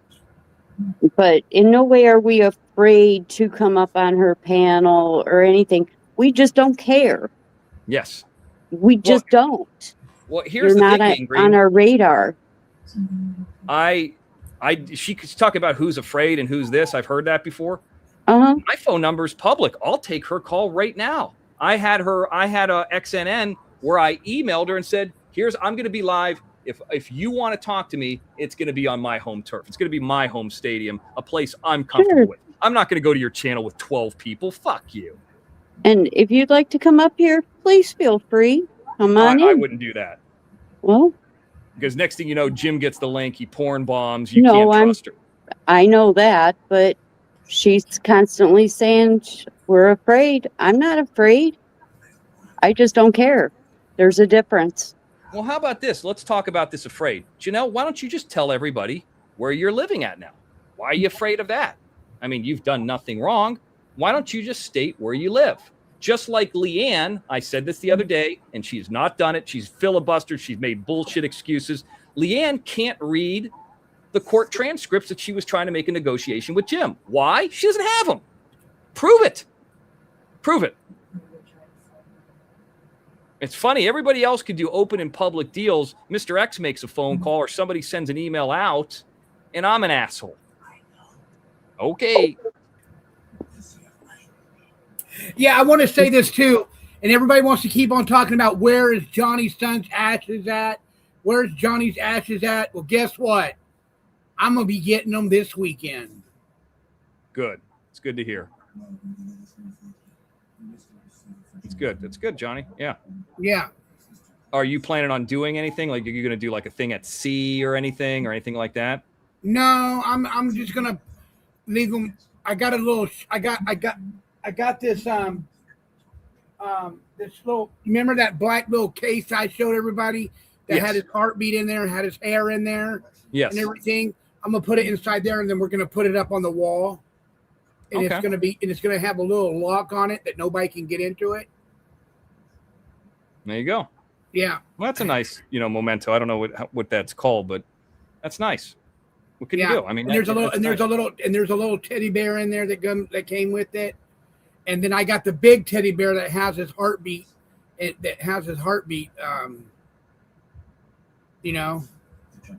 And stuff like that. Right. And I want to say to Barbara Buffalo and Texas Granny, I apologize on behalf of PZ because what Jonelle did today was she's gonna do whatever she wants to do anyway. I don't even know what happened. I mean, do you Well, want to what repeat it or happened not? was PZ wrote her and says, "Good job for being over there." And I heard it today from somebody else that he said that we were not going to strike her, and I guess PZ said something totally different. I don't know, but I just want to apologize to Barbara Buffalo and Texas Granny please don't be upset with me because I didn't have no interaction with that situation. And I love everybody here. I don't want nobody being mad at me, especially, if I didn't do anything, you know what I mean? Right. So I look at it like this. I mean, I don't like the stuff Janelle's been doing recently. And I didn't overly dislike her before. I certainly never hated her. I've never stated that I want to see her homeless. Yeah. Only thing I stated is I believe she's lazy. Yeah. So I mean, like by PZ reaching out and saying, well, that's cool that you've got a place. I mean, that I don't know, like, I don't think that's that horrible,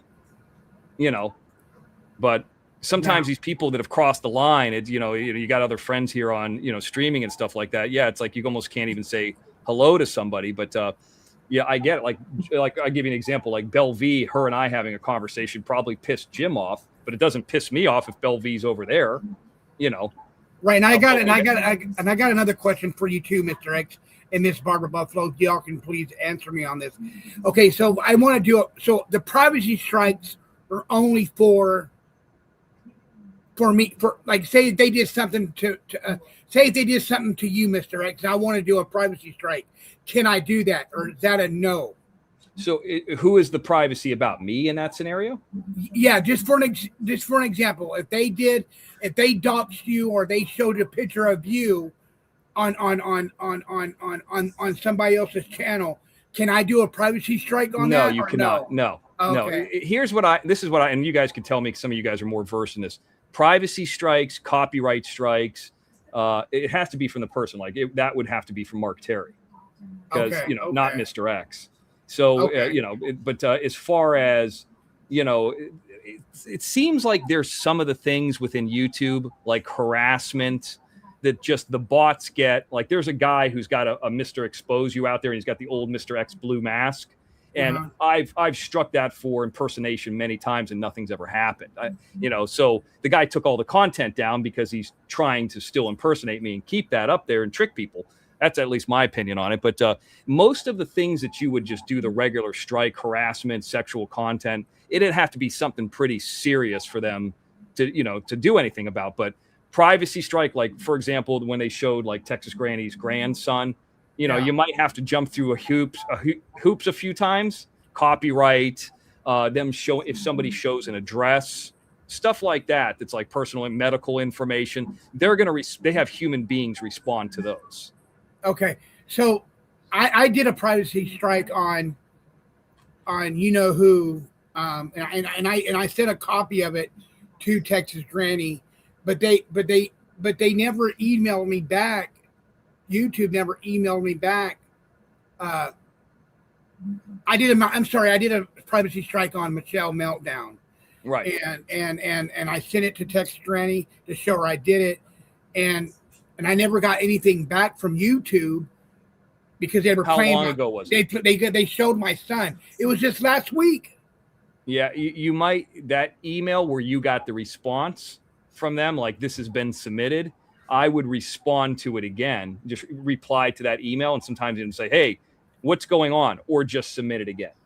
Okay. And say, hey, I've submitted this before. And what I always do too is, and I don't know about Michelle Meltdown, and I know a lot of people do this, is if it's Jim, you say he's a band creator in whatever the strike is, or that he is potentially has it underneath his wife's name. And a human being, if they get enough of those, are going to say, well, he is on every show. It does say Jim Terry, Jimmy Crablegs, and it does say a woman's name who's got a bank account. This doesn't make any sense. Let me look this up.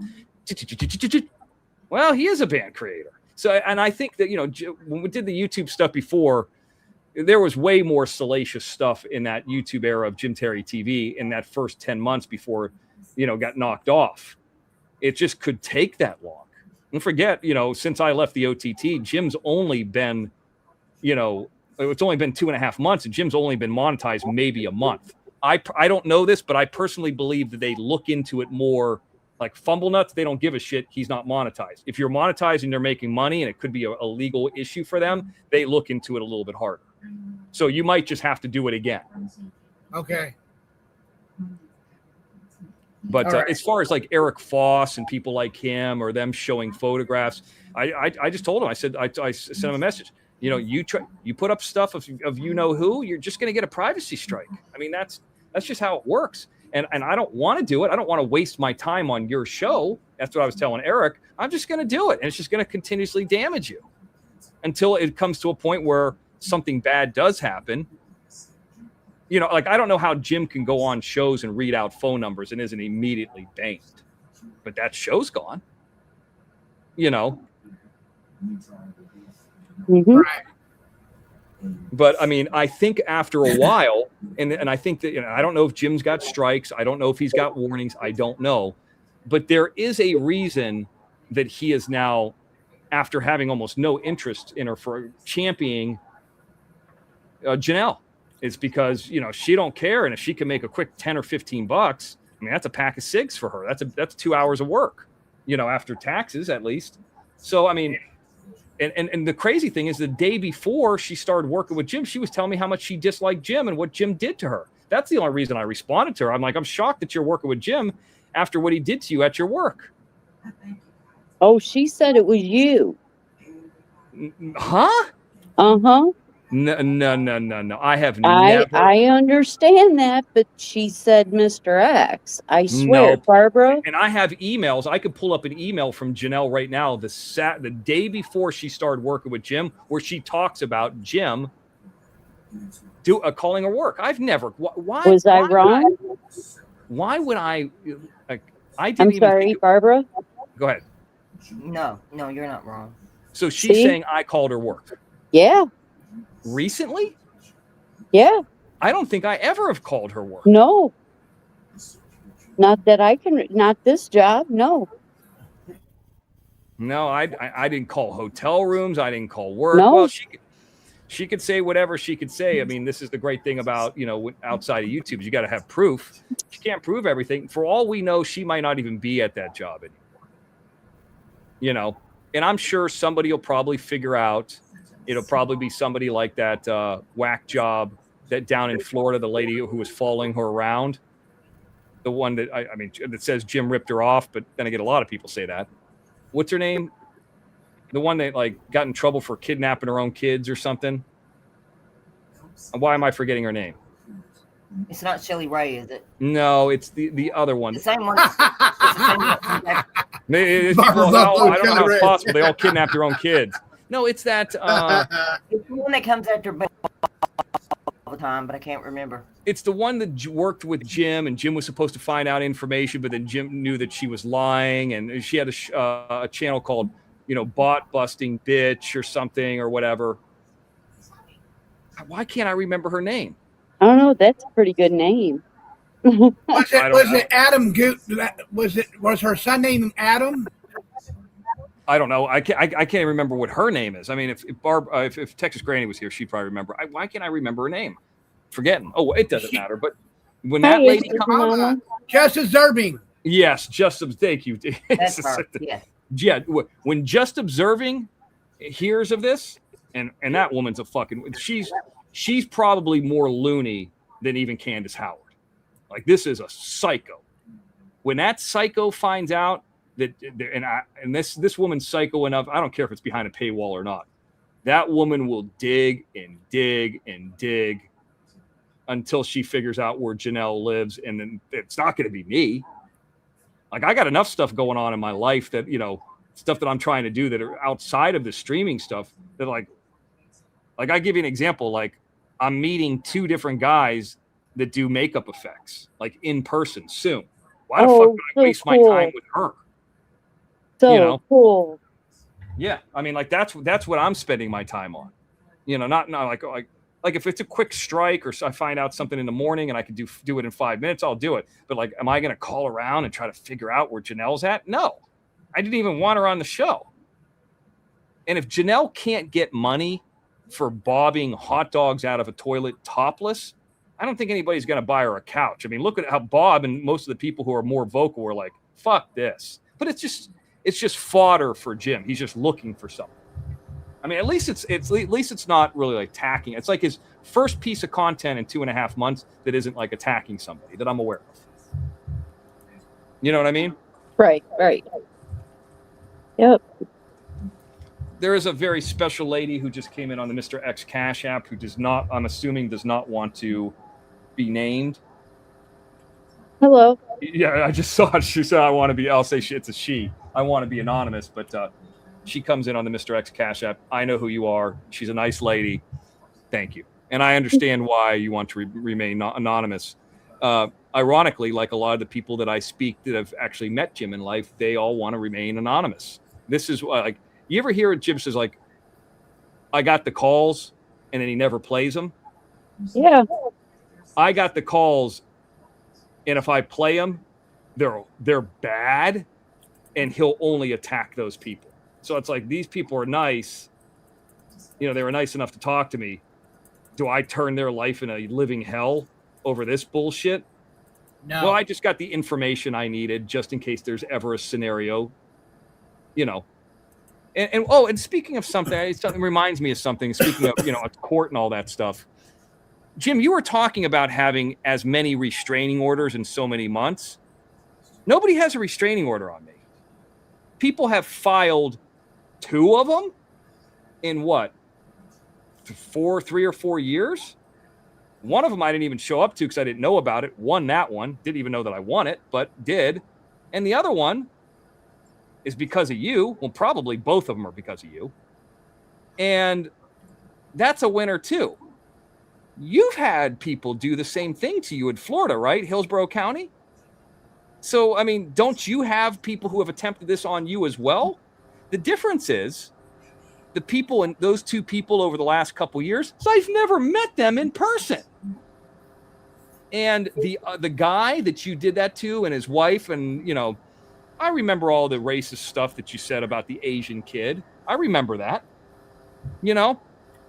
They actually have met. There's actually been stuff, and I don't know if that went through or not, but you have had these too. So what the fuck are you talking about? And just because somebody files something, like, Jim, if I wanted to, I could file a restraining order on you. I don't think I would get it because they would say, what's the imminent danger if he's in 5 states away and he's broke? He's broke. And then I would look like a pussy filing a restraining order on you. So it's like, I've looked into it, and I know you wouldn't show up. I mean, I would basically be betting that you wouldn't show up, and then I would get a default one, kind of like, but they might look at it and say, nah, he's in a different state. He's not even here. I mean, that's what I learned about it. Then I lose, and then the Mr. X is not undefeated anymore. Now, I'll just take care of my things the way that I'm doing it. Or you could just stop with everybody and do the Janelle content. That would be smarter.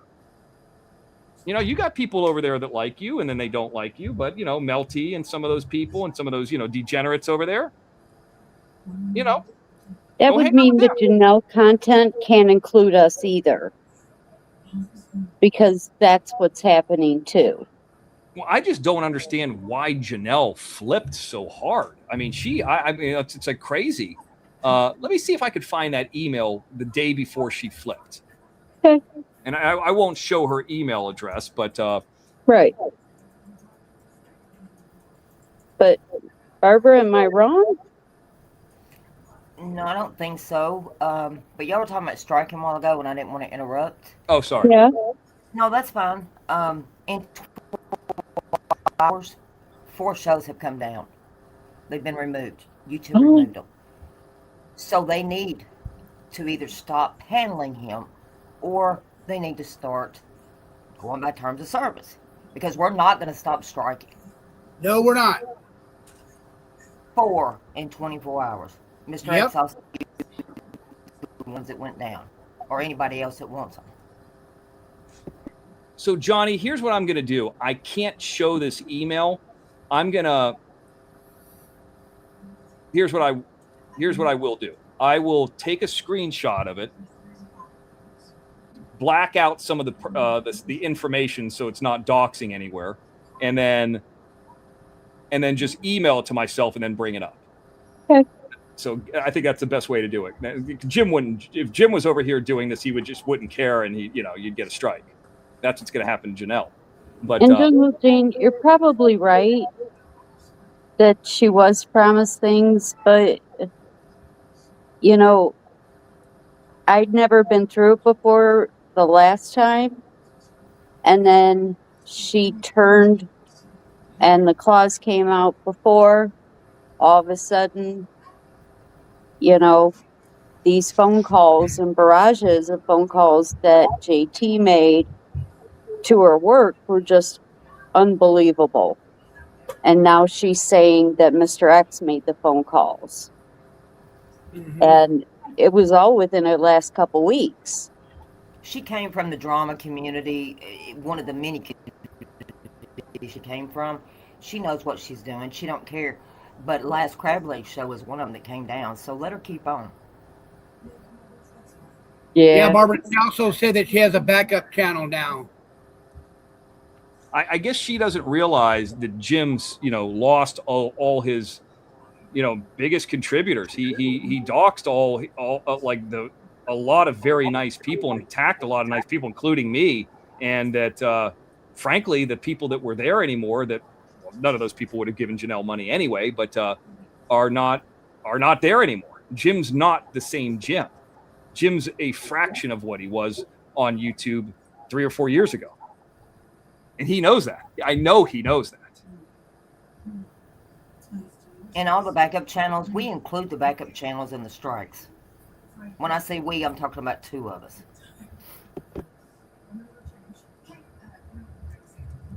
Okay, I'm working on this right now. Because she actually sends me her phone number. That's why I got to do it this way. I had to block out her phone number because they can strike Johnny. But she actually sends me her phone number. So, pulling it up right now here.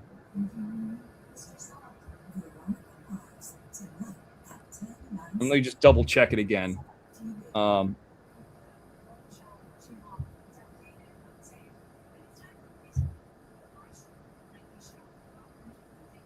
So here it is. And I could read out the full emails too, but just so you could, just for the sake, this is what Candace Howard. This is what you call proof. Monkey. By the way, I'm the one who invented that monkey thing, not Jim. And I know it's small. I'll read it out if you're on a phone. You can see Janelle. The subject is Janelle. If you look at the top right corner, it says Saturday, August 15th. I believe this was the day before. It's 11 days ago. She started working with Jim or speaking to Jim. I might have that wrong. Jim is still calling my job. I don't know what his intentions are by doing this, but we are a week away from moving into our brand new place, and I'll be damned if I let him destroy that. The only deal with Jim is to go head to head with him. Well, obviously, the only deal is to join up with him. I made it clear there's no one I'm afraid of on YouTube, and that includes Jim Terry. I want nothing to do with that asshole. And then I emailed her back and forth, and you could even see in this other email, you can call me, and she said you can see the number starts in 6 and ends in 1, and that's her most recent number. I'm going to do my first show tomorrow night, and it's open panel, and you're more than welcome to hit the link. Jim was on the verge of getting me fired, is what she goes on to say, yada, yada. And I said, well, I just tried to call. I know PZ was trying to get a hold of you too, and PZ did call her. I gave PZ the number. Johnny typically goes on Wednesday nights. I'm usually not around till 7:30 Pacific. Jim is telling people you're having a show for him to come on. He claims he is going to get your show, get on your show and trash Johnny's son and harass me. So after her emails of her saying this about Jim, I'm like, are you really going to do this? I didn't think that was the case after what he did to you, but I wanted to talk to you first. There's no threat. There's nothing bad there. That would hold up in court. She said Jim did it. That's what she said on August 15th, and I have emails now all of a sudden she's saying something different? Prove it. I got the OTT of when Jim called you, your work. Wasn't me. He did it live. He did it live. Yeah, I still have the shows. He doesn't. Yeah, So- no, just a couple days ago we did it live. Like I understand this woman was like really homeless, and Mr. why would I ruin her job? Mr. Rex, do you still have that show of her bobbing hot dogs? Yeah, it's on the last that era, the OTT era. Yeah, I have it. Yep, Okay. it's gross. Yeah, I know. You know what's the most gross thing about it? Not the tits, not the toilet, the fact that Jim put her up there to do that after 2 weeks. And like I said, I'm pretty agnostic about the content. He can do what he wants.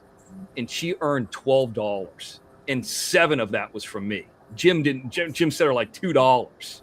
And then Jim's going to talk about Sam Hoger making $50 or a guy making $25 or $30 that nobody in the audience knows. Like unless you're like a mixed martial arts fan or like an indie movie fan, this audience wouldn't, they'd never been on a show. Sam Hoger makes, $22. I promised to get him up to 50. I sent him 28. That's what I said to him. I said, I'm going to try to get you to $50 so you can at least get a steak. Janelle had her top off. I'm not being mean. This is a fact. Bobbed for hot dogs a week after her boyfriend did and made $12, and $7 of it was for me. And Jim just fucked her. Just like Jim should have said, you know what? I've wanted to have somebody do this for years. You and your boyfriend are, homeless, living in a hotel. The right thing to do is I finally got the show I wanted to do, and you both did it. I know, you're in a little bit tough of a situation. I'm going to send you for $20. I'm going to send you $20. That would be like the humane thing to do in that scenario. I sent her $7. It wasn't even my show. I didn't even want her to do it, because I thought it was bad business. And I still sent her the most of everybody. And I don't send anybody money. Right. So and I that's how much I thought and now she wants to do that. All that's going to happen to you, Janelle, sooner or later, Jim's going to turn on you. When he wants to have a lot of content about me. See, I think the content about me is going to be more interesting to a smaller audience, but the content about you is very small. Even Bob and them just don't want anything to do with you. They're just like, they won't even watch it.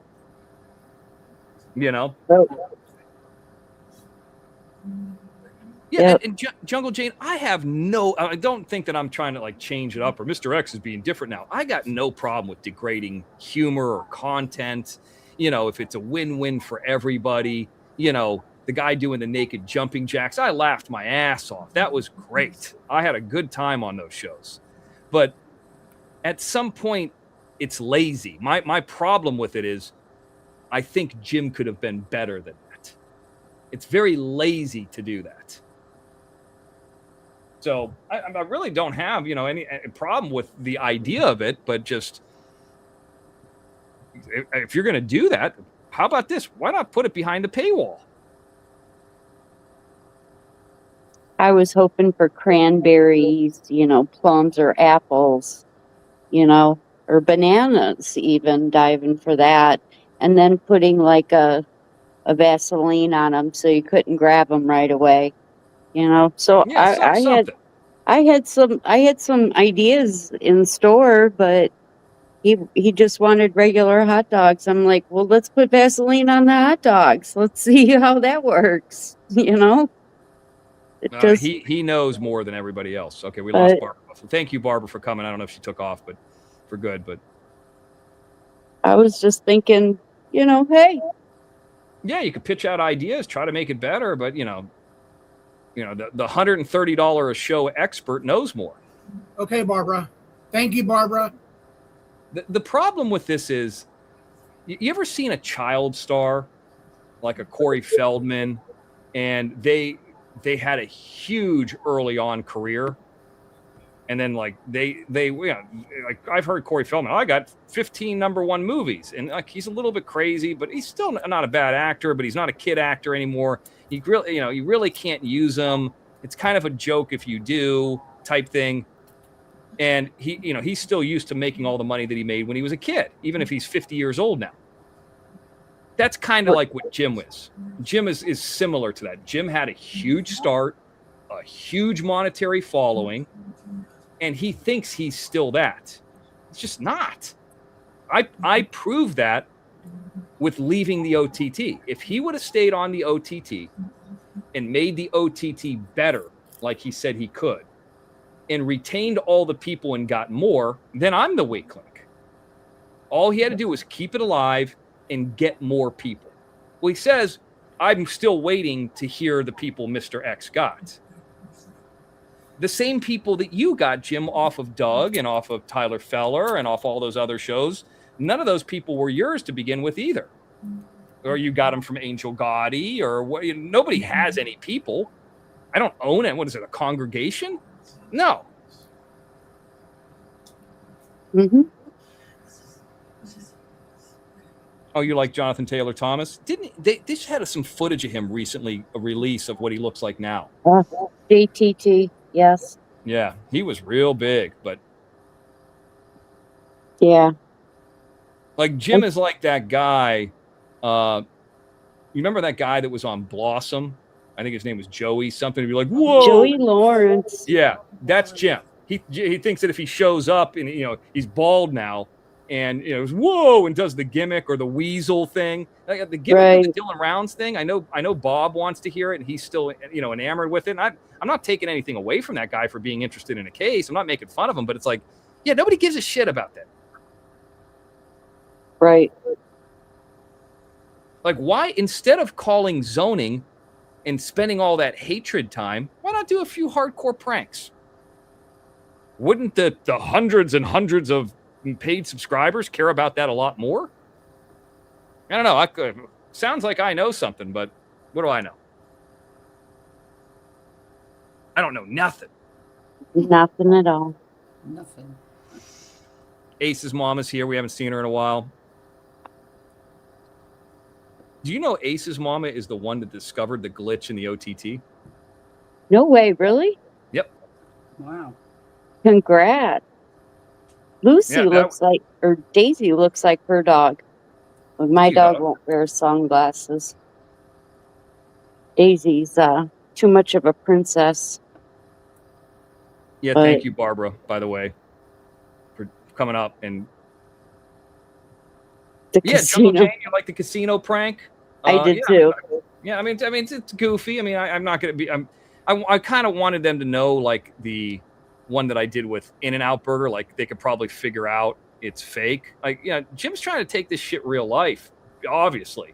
He's just not. He's failing. That's what Candace Howard think that's going to hurt me.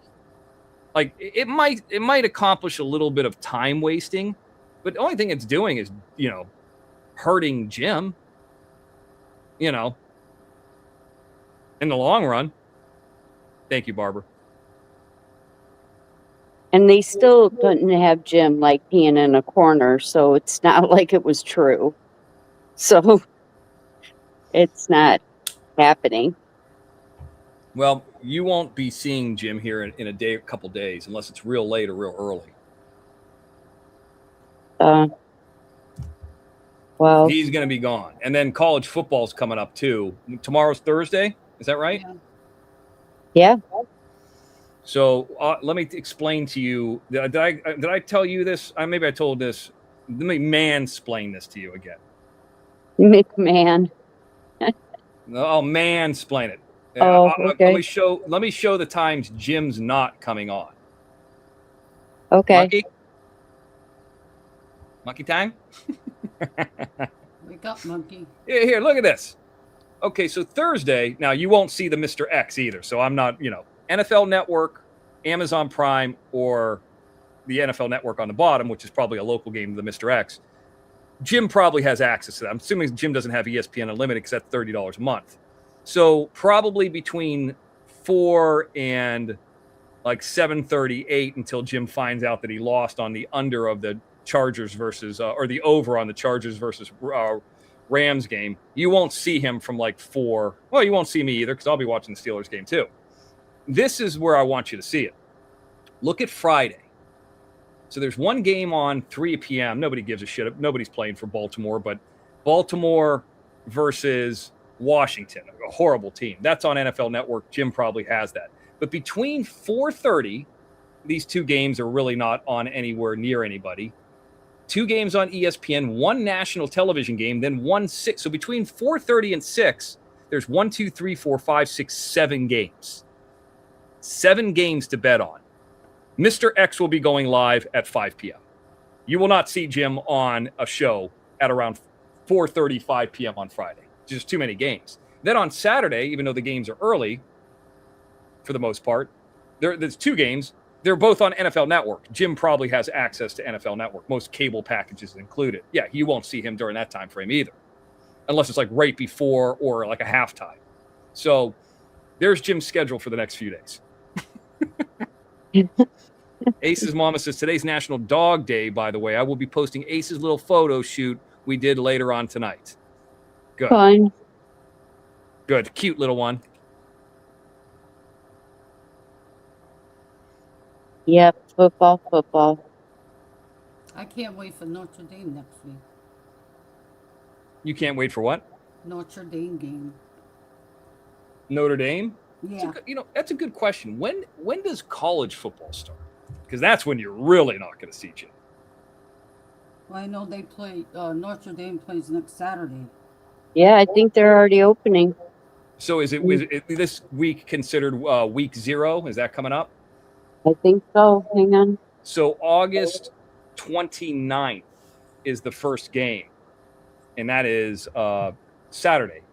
USC versus San Jose State here in Los Angeles at the Coliseum. Tickets are $12. And then the next Thursday is, I think, week 0. Because there's 2 games on Thursday night. Don't forget, I don't think there's any NFL. This is the week that there is no NFL. 2 games on Thursday night. There's 3 games on Friday night, all of them on television. Saturday, there's a shitload of games, like fucking all day, from like 9 a.m. till late at night. Sunday, because there's no NFL next week, September 6th, there's 3 games. Monday, there's 1 game. So that's the week 0, if I'm not mistaken. Maybe it's considered week 1. I don't know. But like there's literally games, like horse races going off every fucking 5 minutes. Wow. So, yeah, I think, and just an opinion, I might be wrong, Jim's getting his membership shows in now because he's not going to be around when those games start. And he needs a few dollars to bet on. Yeah. And somebody called that Hollywood, something Hollywood. It's called Hollywood Casino. It's actually a casino, like they have slot machines and stuff. Yeah, he said it wasn't called Hollywood. It's not called Hollywood Casino? Yeah.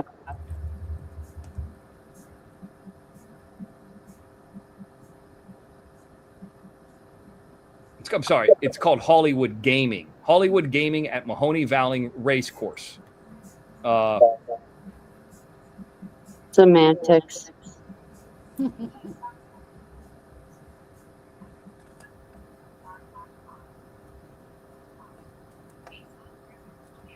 I mean, here's their website. Monkey, you? Yep. So there's a man, and there's a woman. There's the betting track. Jim doesn't bet on horses. I mean, there it is right there. Everybody's seen it. Hollywood Gaming. Looks like an old movie theater or something. Yeah. Like maybe even an old hotel. I don't know. I don't know what it is. Huh. And then here's the sports book.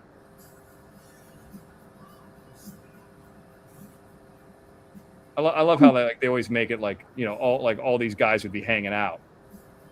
Like they're all like real clean cut. They're like nice teeth. They got an Asian dude. They got the black dude. They got the Arab dude. They got some other dude. Is that Jim with the beard and the beer? That looks like him a little bit.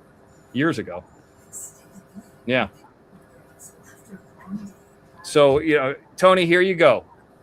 Sunday through Thursday, 11 a.m. to 7 p.m. So if you're trying to get him after 7 p.m., he's not going to be there unless you could take the ticket to the cage. After 8 p.m. it closes, after 9 p.m. I probably believe, if I had to guess, that they have an online sports book and you just load the money or just withdraw the money and you can bet it because it's legal within the state. So he's not going to be there, but he would have to load and unload at some point. Probably just low. There you go. God, what an idiot that Candace Howard woman is. Candace Howard also said something too, like that I pledged and this and that. I was doing Candace. I didn't make any money the first 3 months. I've said it like 500 times. I said all the money. That was a little bit of gusto after what you said about the Mr. X. I mean, it's not. You attacked me first. I came on a show and responded to you. And don't forget, if there's anything you can learn from the situation down south, if there's ever anything filed, you got to prove it, not me.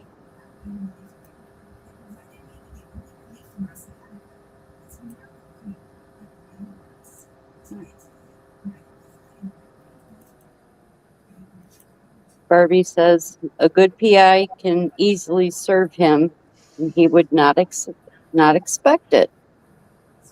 All you'd have to do is just have somebody out there that is at one of those places, and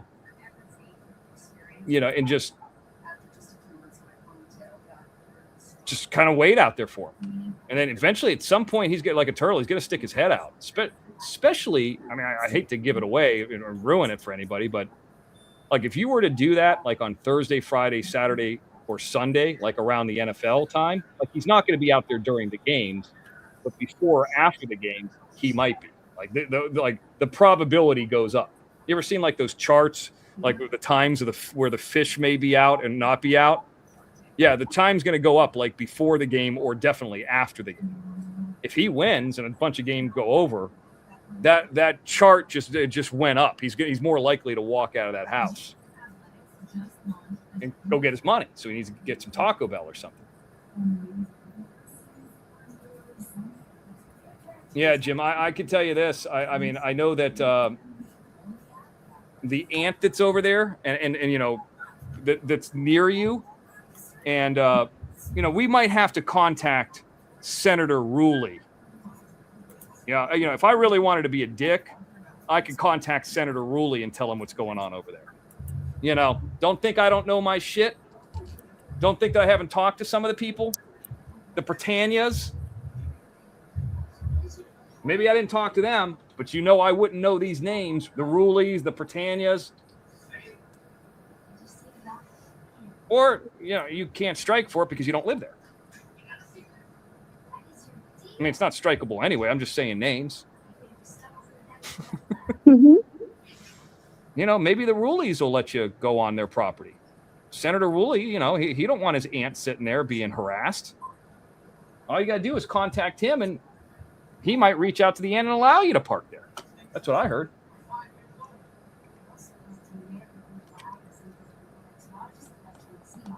Wow.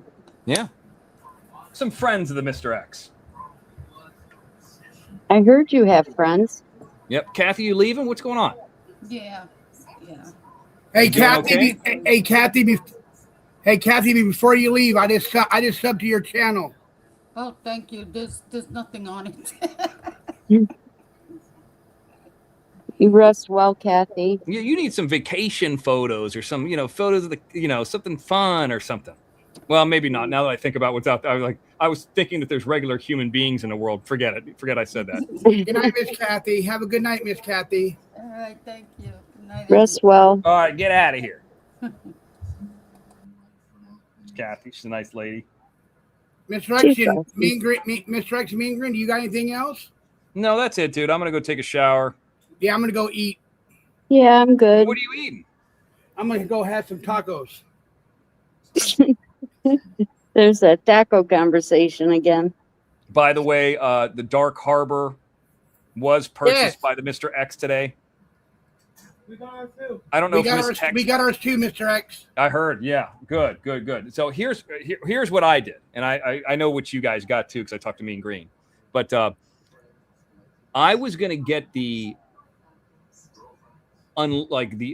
no wait pass, where it's like you just skip all the lines. I got the middle one, the one where, so there's three different kinds. There's one where you got the big line, and then I think there's one that you can get in an hour early. Then there's the one where it's like a fast pass. It's only 1/3 of the line, or you could get out in an hour early there. And the last one is no line, or you could get in for $10 more. You can always get in an hour early. I was thinking about doing the no lines, but I was like, you know what? I'm just, I don't need to run from haunted house to haunted house and zip through it. I might need to like pace myself. So I did the middle one. I mean, it was still more than $100. I think it was like 109 some change. And I didn't do it going early. So thank you, Miss Texas, for that. I did get it today. Here's how it works. They give you a code. So obviously I bought it for 2 people. So I have 2 codes. And then I think it's September 1st or 4th or something like that. Then you have the code and then you choose what day. I don't know what day I'm going to do yet. I don't know what day we're going to do yet either. Yeah. But I just want to say this too. The Grunion Run is coming. Right. Huh? You said it right. The Grunion Run is coming. Mr. X is gonna come on first, and then we're gonna be following after Mr. X goes off. Friday night. My only concern about that is I hope that, because I know I've been out Belmont Shores, and I'm not saying you're going to be at Belmont Shores, but like, even like when you get to off the sand and start, like the signal's bad down in some of those beach areas. So I don't know if you go to the beach and you're like near the water, if the signal's not going to be horrible. You did okay during the parade. What do you say? What did you say, Paul? You did okay during the parade. We still didn't hear you. The parade. Remember when we went? Oh yeah, we went to do the parade. We remember the parade was kind of fucked up. That Christmas parade? But you're going to even be closer to the water, and that's my other concern too about the Dark Harbor thing is that's beyond the water. That's a peninsula off to itself. So I don't know how good that's going to look live. That's why I'm going to bring my GoPro and the other camera with me just in case it doesn't look good live. So I don't know what that the internet there is like, on that little peninsula where the Queen Mary is. Yeah, and it might not be any good. And I'm probably going to take my Wi-Fi box with us too. Yeah, do it. Yeah, definitely bring your Wi-Fi box, and then you can always do the body cam footage too. The GoPro type camera. Yeah, and then I'll do that. I'll put that around my neck too, and do that too. Yeah. All right, Johnny, I'm at Mean Green. I'm out of here. All right, Mr. X. Thank you, buddy. Good night. Yeah, thank you, everybody who came on Cash App, PayPal, Venmo. I read them off. Thank you. And I don't know when I'll see you again, but probably Friday after the Steelers game. Hopefully that sounds good. And thank you, Barbara, too, for, getting my back and all that stuff. And I appreciate it. And Candace Howard, get my name out of your mouth. So ridiculous. All right, thank you. All right, thank you, Mr. X. Thank you, Barbara, for everything you've done for us, Barbara. You're awesome, Barbara. Jungle Jane, yeah, he'll get pre-recorded or recordings from that night that he'll be able to play later. Yeah. So we'll be able to see it one way or another. But I just want to say I love every one of y'all guys. You guys are awesome. Thank you, Jungle Jane, again. Thank you, Barbara Buffalo. Thank you, Miss Texas. Thank you, Destiny Grant. Thank you, Mean Green. Welcome. Thank you, Kathy Fagan. Thank you. And I want to say this right now. Anybody that's in the bushes wants to come in my chat and wants to mingle and wants to be respectful in my chat room, you guys come out of the bushes and come and join the chat. It'd be really great if you do that because I really want to see my chat swell up. Johnny Yarborough, Mean Green, great show. Enjoyed it, everyone. Yep. Thank you. Thank you very much, guys. Good night, and I'll see you guys Friday night when Mr. X comes on. Good night. And I'll see you Friday night, too, on my show.